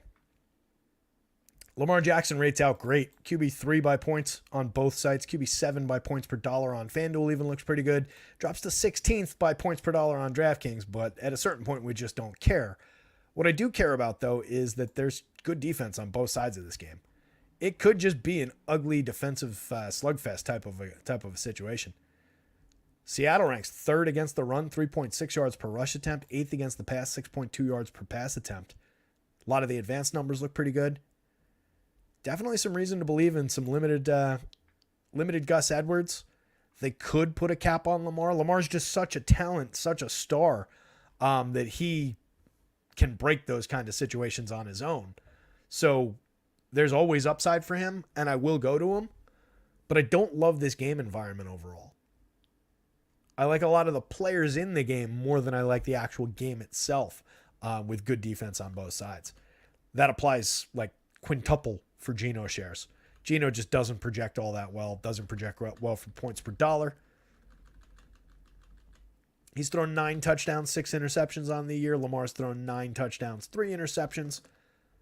Lamar's run 5 touchdowns in. He's got 380 yards on the season, 5.1 yards per rush attempt, and he's taking off 9+ times a game. So again, Lamar could just bend this to his will anyway, even against a good defense. Seattle's allowing 234 yards per game through the air, just 8 touchdowns on the season. They've got 26 sacks. Baltimore gets to the quarterback a lot, 31 sacks on the season for them. Could spell trouble for Geno. 25% blitz rate with a 19.3% pressure rate. Going to be throwing the house at Geno. He's got good weapons to work with. He's got a couple capable running backs. But again, I don't love the situation for the backs going up against stout rush defenses on both sides. Kenny Walker has been mostly banged up over the last couple of weeks. We saw... Where did he go? Last time out, just 8 carries, 66 yards. The week before that, 26 carries for 105. 19 for 62 and a touchdown in week 6. 3 targets, 2 targets. Plenty of involvement for Kenny Walker. But Charbonnet got in there a little bit more, 31 snaps last week versus 24 for Kenny Walker. But again, this is where we want to be careful with snaps. 31 to 24 sounds like, oh my God, they decided to go to Charbonnet, who they drafted this past year. And, there was a lot of buzz about in camp. And a lot of people react to it that way. But when you look at the actual numbers, when you look at the actual touches, Walker didn't have a big day. Just the 8 carries, but 66 yards. Targeted twice, caught one of them. But Charbonnet in more snaps, just 5 carries, 53 yards. Good rushing. That's good productivity, but only 5 carries. Caught 2 of 2. So 7 total touches versus 10 total touches. So despite the snap advantage, still favored Walker in terms of where the ball went. And Walker was a volume monster before that. So there is a little bit of coach speak going on about Charbonnet getting the ball a little bit more. They were talking about really, really liking his talent. So maybe that continues. I would expect Walker will, reclaim the snaps lead and will have more touches. But Charbonnet's probably going to get the ball in his hands a fair amount of the time. Not necessarily advocating going to him. That said, him for 4,300 versus Kenny Walker for 7,000. The points per dollar is actually favoring Charbonnet by a little bit on DraftKings. Not on FanDuel, where it's 52 to 76. But as a value dart throw, you could probably consider that, but not against this defense. Just situationally, head-to-head between the 2 running backs from that team, volume-wise. But I still do prefer Kenny Walker between the 2 overall. Just in a price and matchup vacuum, Kenny Walker would be my choice. But overall, I'm just not going to this running situation, I don't think, because it's split a little bit. and they're going up against a good D. Same with Gus Edwards, Justice Hill. Edwards has claimed the lead role there. He's getting more of the touches in the red zone. He's been the primary option. Last week, 19 carries for 80 yards and a monster 3 touchdowns. Week before, 14 carries, 16, 12, 15 going back in time. Not a ton of targets, not a ton of involvement in the passing game. He runs a handful of routes, but not really out there making a ton of catches or getting a ton of looks in the pass game. A little bit of touchdown upside, but again, just going up against a good rush D. Less than 100 yards a game for both of these teams. They're giving up a touchdown a game, so maybe he's got a little touchdown upside in a short yardage kind of a day. Short yardage, but gave you a touchdown. But again, that's probably not enough on a big main slate. Showdown, it would be different, but big main slate, I think we can stay away from these running games. That's less true about the passing games. If you're going anywhere here, I think you want to go into the passing side of this. Zay Flowers is very, very good, sees a lot of volume. Mark Andrews is one of the top tight ends in the entire league, sees a ton of volume, ranks out as tight end 2 on both sites, but 21st points per dollar on DraftKings, 10th points per dollar on FanDuel. Zay is 15th and 20th on DK, 15th and 6th on FanDuel. It's only 6,100 on the FanDuel slate. He's actually a little bit of a bargain over there, a little bit expensive on DraftKings. Again, just going up against a good defense. 6.2 yards per pass attempt, 234 yards through the air. That is the vulnerable spot, I guess.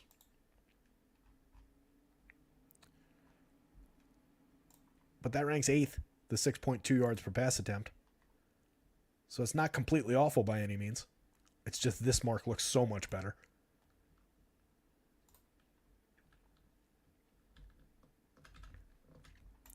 Flowers the last time out.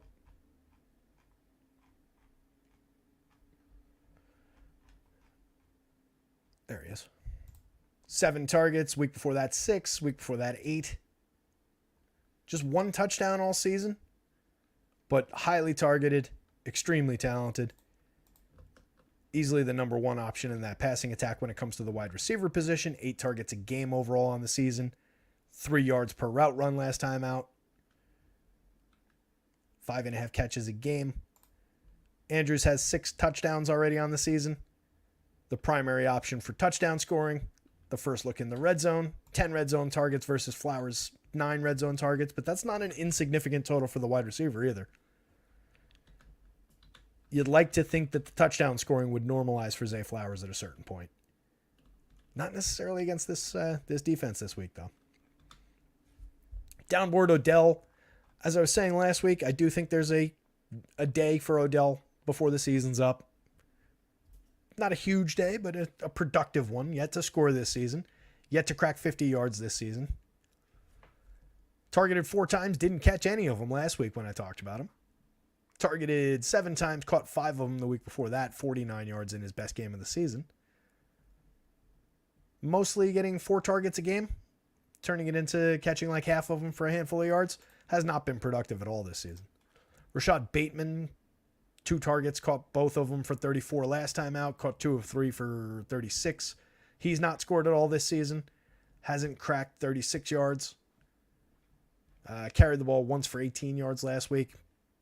A guy with skills, but not, like raw skills in terms of like speed. But hasn't really put much together in terms of actual productivity for fantasy, productivity for actual NFL scoring. Nelson Aguilar out there running routes. 12 routes last week, 2 weeks ago, 13 last week, 23 the week before that, 27 back in week 5. Limited target shares, just 1 each of the last 2 weeks. 1 catch, did catch it for a touchdown, 12 yards in Detroit. He has 2 touchdowns on the season. Not a great option. He's cheap, 3,000, but doesn't rank out well points per dollar. It's really these top 2 guys and not much else here. Same story on this side.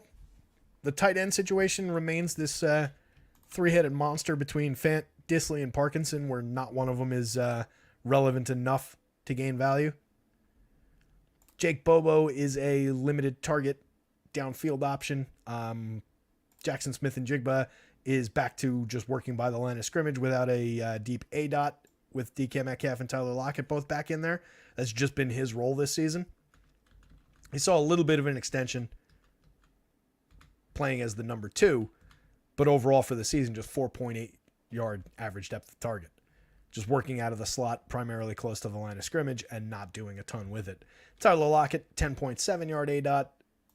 DK not showing up on the screen because I got to do this. 13 yard A dot.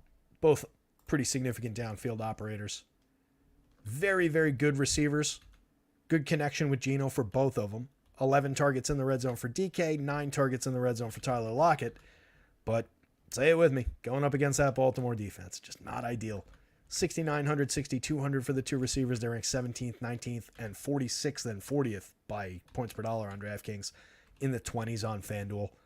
Not a really relevant spot. I really don't like the idea of going to Geno here against this passing defense. Maybe some shares of these guys independently, some shares of Kenny Walker independently, maybe a couple dart throws of Charbonnet independent. Naked Lamar, even that takes a bit of a ding, but that actually might be the best overall situation in this game, is just take the raw scoring potential of Lamar without having to care about how he does it. If you don't have him with the receivers, then you don't need to worry that he's running the ball in, or that you're not getting correlated scoring out of the receiver spot if he throws it to the wrong guy. So maybe that's the approach. But even that, I don't really love against a pretty decent Seattle defense.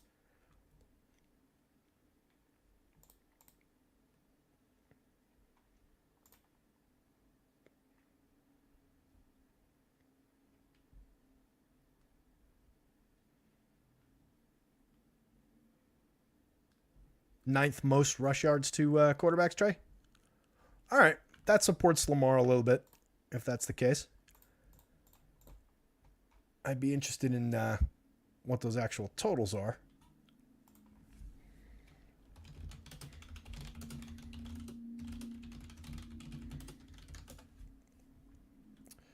It's not going to pop up, is it?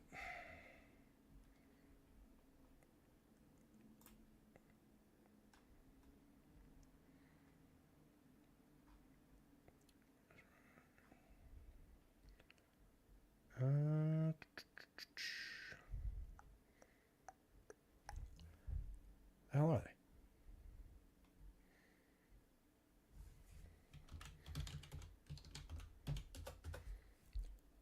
Oh, is it really? Is it locked? That's dumb. For some reason, all right, a handful of those teams are locked.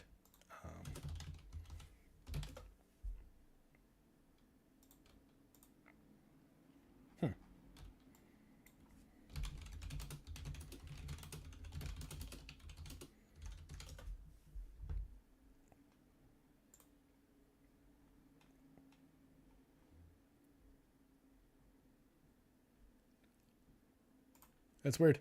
That stat site has it locked out. 162 total.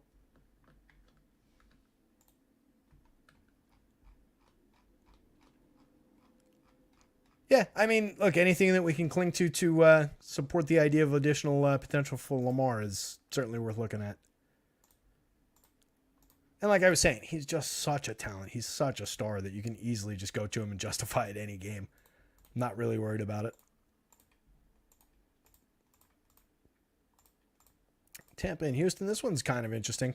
As I've said, Stroud becomes interesting again after the disappointment last week. I think we can go right back there, ranks 8th and 9th, not projected out as strongly as last week. Stronger than Baker Mayfield on the other side, or Bayfield if you want to just call him that, like I almost did. 10th ranked for him on DK, but 7th by points per dollar is kind of interesting for 5,200. That's very cheap. Again, for a week where we're, a lot of embracing of just guys who have never played, guys who have not been good. Baker Mayfield is at least a moderate talent at the quarterback position with some decent weapons that he has been throwing the ball to and has a little bit of experience. So not completely awful as an option. Going up against a Houston defense allowing 236 yards passing per game, only 5 touchdowns on the year, but a decent yardage total. They've only drawn 15 sacks on 22.3% pressure. So maybe especially given that he's throwing the ball to Mike Evans, Chris Godwin, a couple of good receivers to work with. They're 22nd against the pass, 6.7 yards per pass attempt. Mayfield's also got Rachaad White, who sees a lot of volume in the passing game, which I talked about earlier. White has 13 targets over the last 2 weeks. 13 targets and caught all 13 of them over the last 2 weeks. Add another 3 catches on 4 targets in week 6, if you want. So plenty of volume in the passing game. And then a decent amount of volume in the running game. 9 carries for 39 yards last week, 13 carries for 34 yards the week before. So I like Rachaad White as my third option in that offense. It's not a bad option. White potentially can overcome the decent Houston front here. 3.6 yards per rush attempt. 5th ranked in the league. But given the involvement in the passing game, I think there's enough ability to overcome that. He sits 12th and 9th on DK for 5,600. 13th and 14th on FanDuel at 69. Not quite the bargain that he is on the DraftKings slate. There's a fair amount of interest in him on DraftKings, I would think.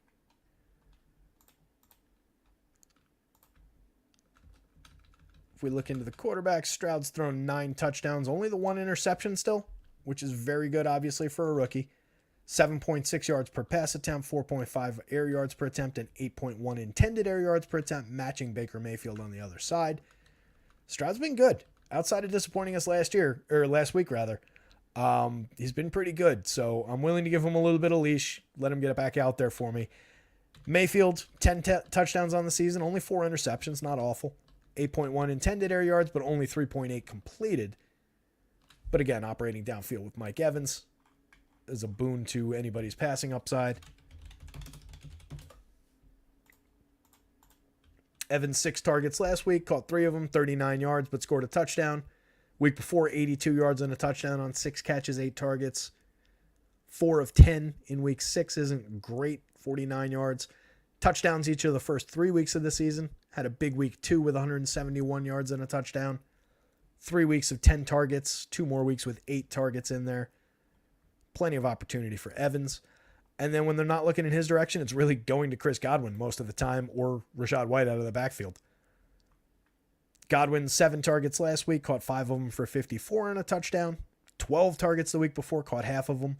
7 targets, caught 6 of them. Plenty of volume to support both receivers.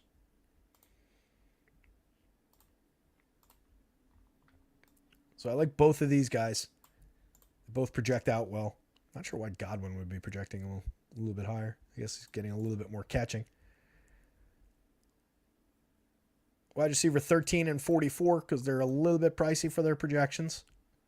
But I think they're playable. 16th and 23 for Evans, 17th and 14th for Godwin on FanDuel.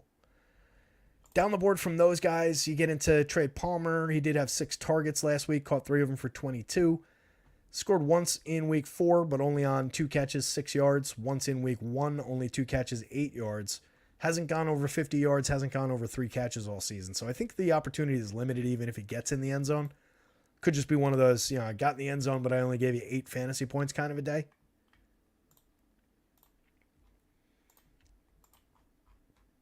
Cade Otton at the tight end position.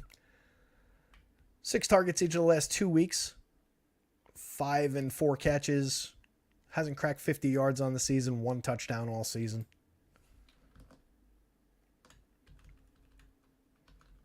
.2 yards per route run. 17% targets per route run. Touchdown dependent tight end kind of an option.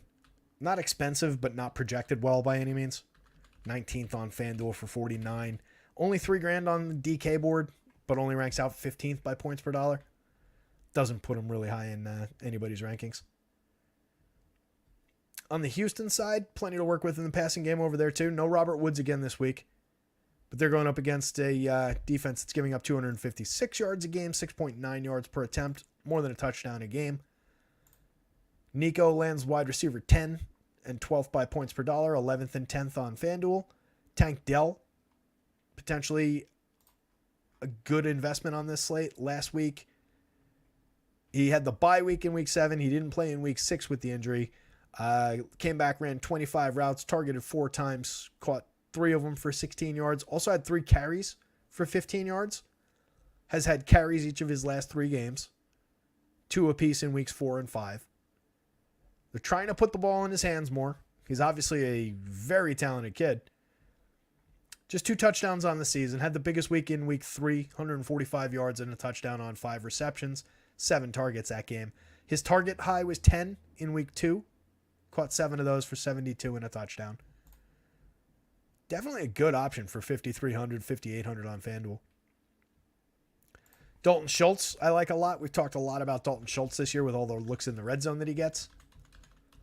7 targets in the red zone on the season. Plenty of opportunities from the tight end position for somebody who's usually pretty cheap. Never that popular. Ranks out as tight end 3, 6 by points per dollar for 4,200. Third on both categories on the FanDuel slate. He had... Where'd you go, Dalton? At least 1 target in the red zone every week up until week 8.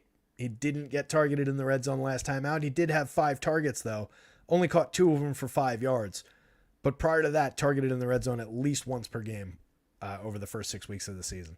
So I just like that they're going to turn his direction at least once if they get the ball down there and have an opportunity for a cheapo tight end. Noah Brown for 3,100. Wide receiver 14 by points per dollar. Keeps him relevant. He had 5 targets last game. Caught 3 of them for 57 yards. There's upside there. A talented enough receiver. Missed 4 weeks in the middle of the season. Otherwise, it might look a little bit better. But I like how that keeps his price down. Wide receiver 45 by points. 37 by points on FanDuel. But showing good points per dollar. Mechie, Hutchinson, Afterthoughts, Saubert. None of those guys are overly relevant. Evans and Godwin are the primaries here. We talked about this side of the ball. Devin Tompkins, no real love there. 3 targets last week, 2 the week before. Only caught 1 of the 5 targets over the last 2 weeks. Nothing really important for Devin Tompkins. Oh, excuse me. I'm sorry. That was Raheem Jarrett. I scrolled down 1 too far. Devin Tompkins, not targeted last week. Targeted 3 times in week 7, 4 times in week 6. Caught 2 of the 4 in week 6. Caught 3 of the 3 in week 7. A total of 12 yards across the 2 weeks. Neither one of those guys is overly relevant. Neither's really John Mechie on the other side either, up here. Mechie hasn't been targeted since week 5 when he had 2. So there's good options at the top. Top 3 guys here, plus Noah Brown. And then top 2 guys here, plus a little bit of maybe these 2. And then I like Rashad White. Oh, we skipped over the backfield situation. Singletary taking the reins in the backfield. Dameon Pierce out. Singletary ranks as RB 13 by points, but he costs 4,300, so that puts him as RB 1 on the value board. Glad I remembered to talk about him. 12th on FanDuel, RB 1 points per dollar. No touchdowns on the season. 3.7 yards per rush attempt. Just 7 attempts per game. Has not been overly involved. He has... Last game carried the ball 10 times for 30 yards. The game before that, back before the bye, 12 carries for 58 yards. Caught 1 of 2 that game. Caught 2 of 2 last game. He did go... I feel like we've got a long enough track record of being frustrated with Devin Singletary too. Just like of all the guys that we should have learned this lesson with by now. Last year, 819 yards, 5 touchdowns in his last year in Buffalo. Year before that, 877 touchdowns. 4.6 yards per rush attempt each of those 2 years, down to 3.7 yards per rush attempt so far this year. But a much more limited role. As a cheap dart throw, I mean, I think you kind of have to. Just because of how well he rates as a points per dollar play. Could definitely fail. He's got Mike Boone there. He's got Dare Ogunbowale. But I think it's going to be his job to lose at worst. Agwinwale hasn't been involved at all. Mike Boone, 1 carry last week, 1 carry before the bye, and 1 carry in week 4. That's it for the season. So it's the Devin Singletary show on the ground here. The price is right. I'll say that much. Not a great matchup. Tampa Bay giving up an 11th ranked 3.9 yards per rush attempt. Much rather attack them through the air. But he is very cheap. Some good options in that game overall. This game, to round things out, I talked about kind of liking Washington here. I feel like Washington's better than they're getting credit for here. They've hung with Philly twice. Now they're 3-point dogs to New England. Doesn't seem right. New England's 3.4 yards per rush attempt allowed as second in the league, but 14th ranked 6.4 yards per pass attempt. And Washington's been better through the air. Sam Howell's been fairly productive. Terry McLaurin is good. John Dotson's okay. Logan Thomas is all right. I think there's some opportunity here for some success for Sam Howell again. It's weird to say, but Sam Howell's one of our kind of maybe more secure, more stable kind of quarterbacks here. 397 yards, 4 touchdowns last week. Obviously a monster. Threw the ball 52 times in that game against Philly. Threw the ball 51 times in week 5 against Chicago. 42 times in week 7 against New York. 41 times in week 4 against Philly. They let him throw the ball when they need to. Put up 388 yards in that game against Chicago. 2 touchdowns that game. Against Atlanta in week 6, he had a 3-touchdown game. Only threw for 151 yards. But I will take 3 touchdowns from you. Outside of a total meltdown in week 3 against Buffalo, where he went 19 of 29 for 170 yards, 0 touchdowns, and 4 interceptions, he's been really good. Outside of that game, he's got 4 total interceptions in the other games, no more than 1 in any given game. And I probably just got this total right here. I probably don't need to add it up. 13 touchdowns.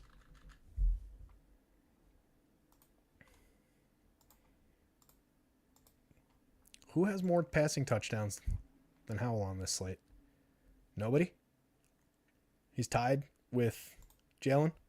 So Sam Howell's tied with Jalen Hurts with 13 touchdown passes to lead all quarterbacks on this slate. Just to put the quarterback position in full perspective today.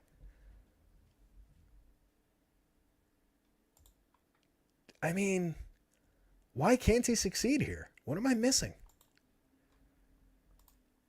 I don't dislike this spot at all. New England is allowing 223 yards per game through the air. They've allowed 11 touchdowns. They blitz at a 40% rate, but they've only gotten to the quarterback 15 times, 22% pressure. They've only picked the ball off 4 times. Bring me some Sam Howell this week. Let's go right back to it. Mac Jones, on the other hand, 9 touchdowns on the season, 8 interceptions. Don't really like the opportunity for Mac, but there is volume there. He does rate out his QB6 by point per dollar because he only costs $4,900 because pricing is stupid and these sites hate us, so we have to play some Mac Jones. I can limit my shares a little bit better on FanDuel. QB11, QB9. That said, Washington's just been really bad against the pass. 18 passing touchdowns allowed on the season. A 9.4 yard defensive ADOT, allowing 7.5 yards per pass attempt. 256 yards a game. They've only gotten to the they've gotten to the quarterback 25 times with a 23% pressure rate, but they've only got picked off 5 passes. But Mac Jones, oof. And Mac Jones with a diminished receiver core. Ugh. And with a bad Ramondre Stevenson. Ugh. Really, really don't want to have to go to this. His top option in the receiving core is going to be Demario Douglas, who ranks 31st by points, 16th by points per dollar at only 4,000. Douglas last week ran 31 routes, was targeted 7 times, caught 5 of them, and put up 25 yards. Caught 4 of 6 on 29 routes run for 54 yards in week 7. Didn't play in week 6. Was targeted twice. Really, came on in targets over the last 2 weeks, but hasn't really done much. No touchdowns on the season. Then you got Hunter Henry and Mike Gesicki surrounding Juju Smith-Schuster. The island of misfit toys in this passing attack, I swear. 13 routes run last week for Juju. He was targeted once. He caught it for 3 yards. Did score a touchdown on it, but again, that is not enough, even at value pricing. 3,100. Well, maybe at 3,100. He does land 5th by points per dollar at a 7-point projection. But if you're talking about an upside of like 12 yards and maybe a touchdown with 1 catch, that's probably, even at price, not enough to get you there. On a main slate, it's probably not enough. If they're going to be throwing the ball a ton, there is, good reason to at least consider the option with how bad Washington's been against the pass. For all his faults, Jones did throw for 316 yards and 3 touchdowns on 54 pass attempts in that week 1 game. 42 pass attempts in week 2. Since then, though, he cracked 30 twice. Week 6, he threw 33 times. Week 7, he threw 30 times. But he had some games in there that he was so bad that he didn't even finish the game. Hasn't thrown more than 30 passes in most of the other games, or any of the other games. I'm not lying to you about one of the games. Maxed out at 2 touchdown passes each of the last 2 weeks. 3 straight weeks with 0 touchdown passes and multiple picks. He's not good. His receivers in this game are not good. Ramondre has been bad. Ramondre ranks out okay, but going up against the defense allowing just 0.63 touchdowns a game, he ranks 10th and 5th on DK, 11th and 6th on FanDuel. I don't love that. 3.2 yards per rush attempt this season, just 2 touchdowns on the season. A little bit of support in the passing game, 4 targets and 3 catches a game. 3 red zone targets, but hasn't scored in the passing game. This is from a back who was really good last year. Disappointing season out of Ramondre. Ezekiel Elliott, just don't do that to yourself. There's really no reason to go there. 23rd and 21st on DraftKings, is putting up more yards per rush attempt, but the attempts are very limited, just 8 touches a game. Does have the same amount of touchdowns as Ramondre. As a dart throw, he might get in the end zone, but I don't think there's enough to support a big game. Brian Robinson, 16th and 15th, just kind of an also-ran running back option. Going up against the team allowing 3.4 yards per rush attempt. That's second best in the league. Not really a good spot for Brian Robinson shares. He was limited to just 49% of the snaps last week, with Gibson getting 38%. On average, it's 49-45. Chris Rodriguez got involved a little bit more last week, but I wouldn't go that direction. Gibson's just involved in terms of the passing game, but still only drawing 3 targets a game. He's got 1 receiving touchdown. Brian Robinson's got 2. They've both been targeted twice in the red zone. It's really not a lot to do on the ground for Washington here. More about the Washington passing game. McLaurin scored last week, 5 catches, 63 yards. 6 catches each of the 2 weeks before that, 81 and 90 yards, but didn't score. 11 targets, 9 targets, 12 targets. Plenty of volume from McLaurin. Easily the best player in their offense. Dotson, 10 targets last week, 8 targets the week before, 108 yards and a touchdown last week on 8 catches against Philly. 5 catches for 43, didn't score the week before that. 2 touchdowns on the season. Was not over 50 yards in any game before that 108-yard outburst last week. But enough support in terms of volume. Overall, putting up just 0.7 yards per route run. 6 targets a game, though. There's plenty of looks there. An 8.7 yard ADOT. 6 red zone targets. They do spread the ball out a decent amount in the red zone. Logan Thomas has 5. Dotson's got 6. McLaurin's got 5. Even Diami Brown and John Bates each have 1. In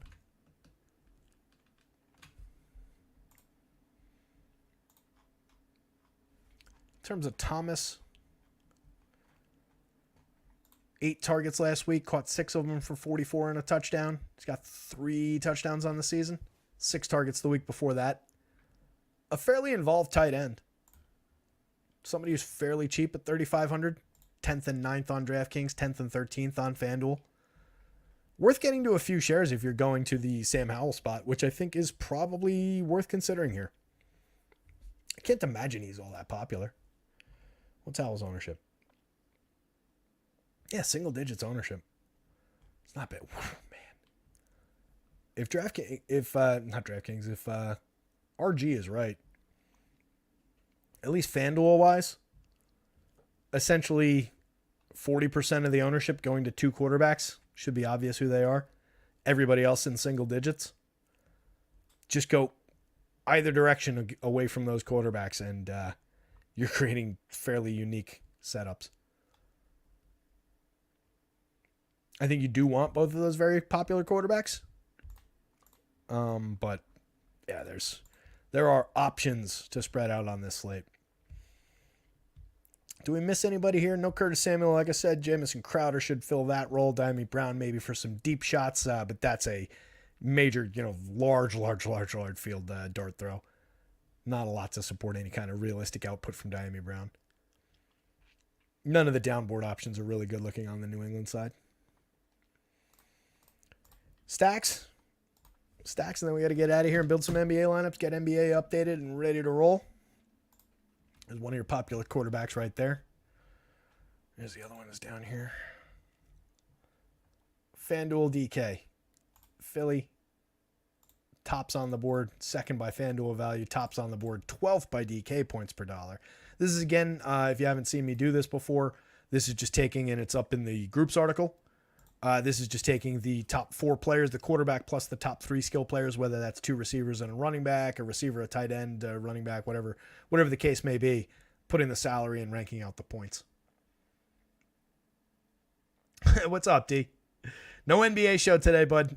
Projections are up on the site, and they'll be updated for all the news and everything that's broken since I've been doing this show for the last 3 hours and 15 minutes. So I'm going to get on updating in just a little bit, and then I'll run some sims. I'll drop that in the Discord, and we'll be hanging around in Discord for any questions or anything like that. But no NBA show today, unfortunately. Not enough hours in the day. Trey's running some naked max stacks. That is dicey, buddy. I imagine you're kidding. Michael Knack likes that one to be, I think that was when we were talking about the Baltimore game, a 13-10 game. Yeah, I think that was the Baltimore-Seattle game that you were talking about there, and I really do think that one trends under. So Philly, we talked about New Orleans. I love the New Orleans stack today, or this weekend. Second overall, first for value on FanDuel, second on DraftKings. Like that spot a lot. A lot of good skill players, a lot of good opportunities. Dallas and Philly, both sides of that game should be interesting. Plenty of skills on both sides, 2 good quarterbacks. Good defenses, but not ungettable defenses, especially through the air. Vegas against my Giants, primarily just on the back of Josh Jacobs and Devontae Adams, but those 2 guys raise up everything else in that situation. So a good defense to attack. Tampa Bay and Houston, I like both sides of that one. They're both right here. This I don't love. Deshaun Watson drawing a pretty decent projection in the model, though, is floating that a little bit. Out of the Houston and above stacks, Cleveland's the one I like the least. I would go to all of these other teams before I go to Cleveland, but I'll have some Cleveland because that Arizona defense is not good, and Cleveland ranks out great in a points per dollar sense. 3rd on FanDuel, 1st on DraftKings points per dollar. So that's really good. Giants I don't trust at all. They're floated by Saquon and Daniel Jones's projection and nothing else here. So that one is definitely a lower priority than it might seem like. But that said, you're already into like mix and match territory around like Gardner Minshew shares, Brett Rippon shares. Despite the 2 really good receivers, I'd rather just have individual receivers here probably. This is Lamar, but going up against a good defense. Sam Howell we like. So doing it the way we've done it in weeks past, this is like my down the board option that probably not as many people will go to. I kind of like that. My realistic cutoff is probably more up here. In terms of like priority stacks, it's like the Houston and above, plus Baltimore. Just for Lamar, that's why I'll only highlight that part. And really that should be like that should be like orange. And then there's some like maybe can go to. Oh, Carolina I got to include because of that stupid, so we'll throw him in here too. So these two is kind of like tournament-y dart. Projects well. Don't love it, but projects well, especially, for some points per dollar. Everything here up is more priority, though. And really, like, here up is really good. Everything else, I do think you want to create a spread through these shares.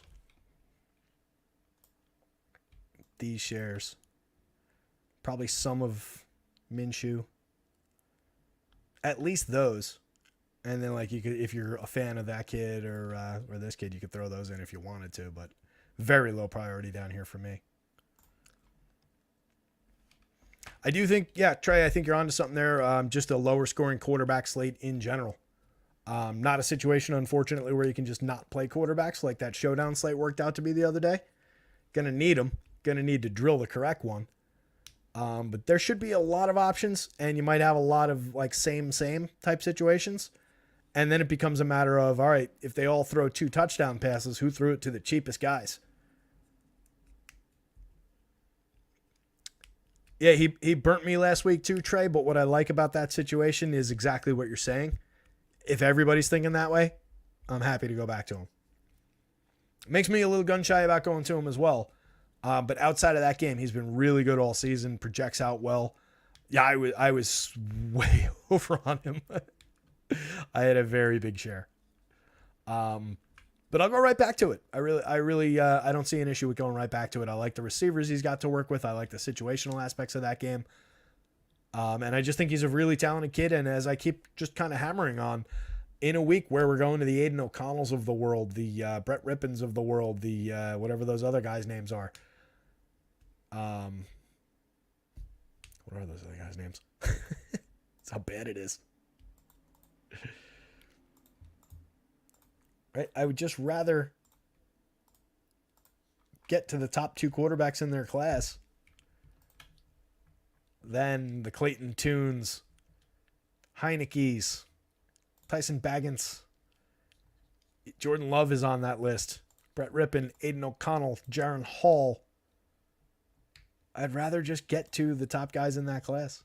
I know that not all those guys are in that draft class, by the way. But just to, extend the point to those guys that it also covers, I just kind of want to go with those really, really high-end talented kids and hope for the best when they project out well and they're in good spots.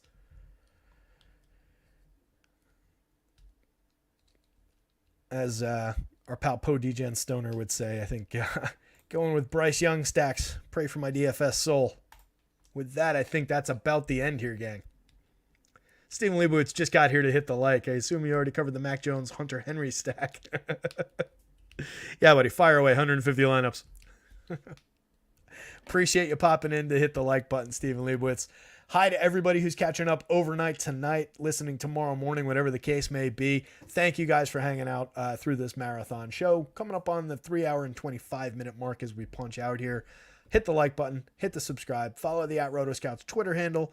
Like and retweet those things. When you see the projections ones go up, send that out as a retweet. Those get a little bit of attention. Get some new people over to the site. Keep things rolling here. Really appreciate that. I appreciate every single one of the thumbs up that we get on these shows. With that in mind, we'll be around Discord. Any NBA questions, I'll spend the next half hour or so updating NBA. I'll pop back into the Discord. We'll be hanging out while we build lineups. And I'll be up all night working on football content. We'll have the groups article updated in the morning. We'll have the projections updated, of course. Rankings updates will be in. And the above below column will be in. All that will be ready for you tomorrow morning. In addition to basketball projections for whatever basketball's doing tomorrow. I'm not sure. No shows tomorrow. Usual routine. I'll try to remember to get showdown projections up for the morning for that Miami and KC game just because that's going to be a fun one. I'll definitely put up evening showdown projections this week. I'm not going to be out of pocket for Sunday. So I'll be around. With that, gang, good luck out there. Somebody go win something this weekend, plus tonight in basketball. I want to see a two slate winner today or this weekend. With that, good luck. Go get them. And I will see you back for shows on Monday. Adios.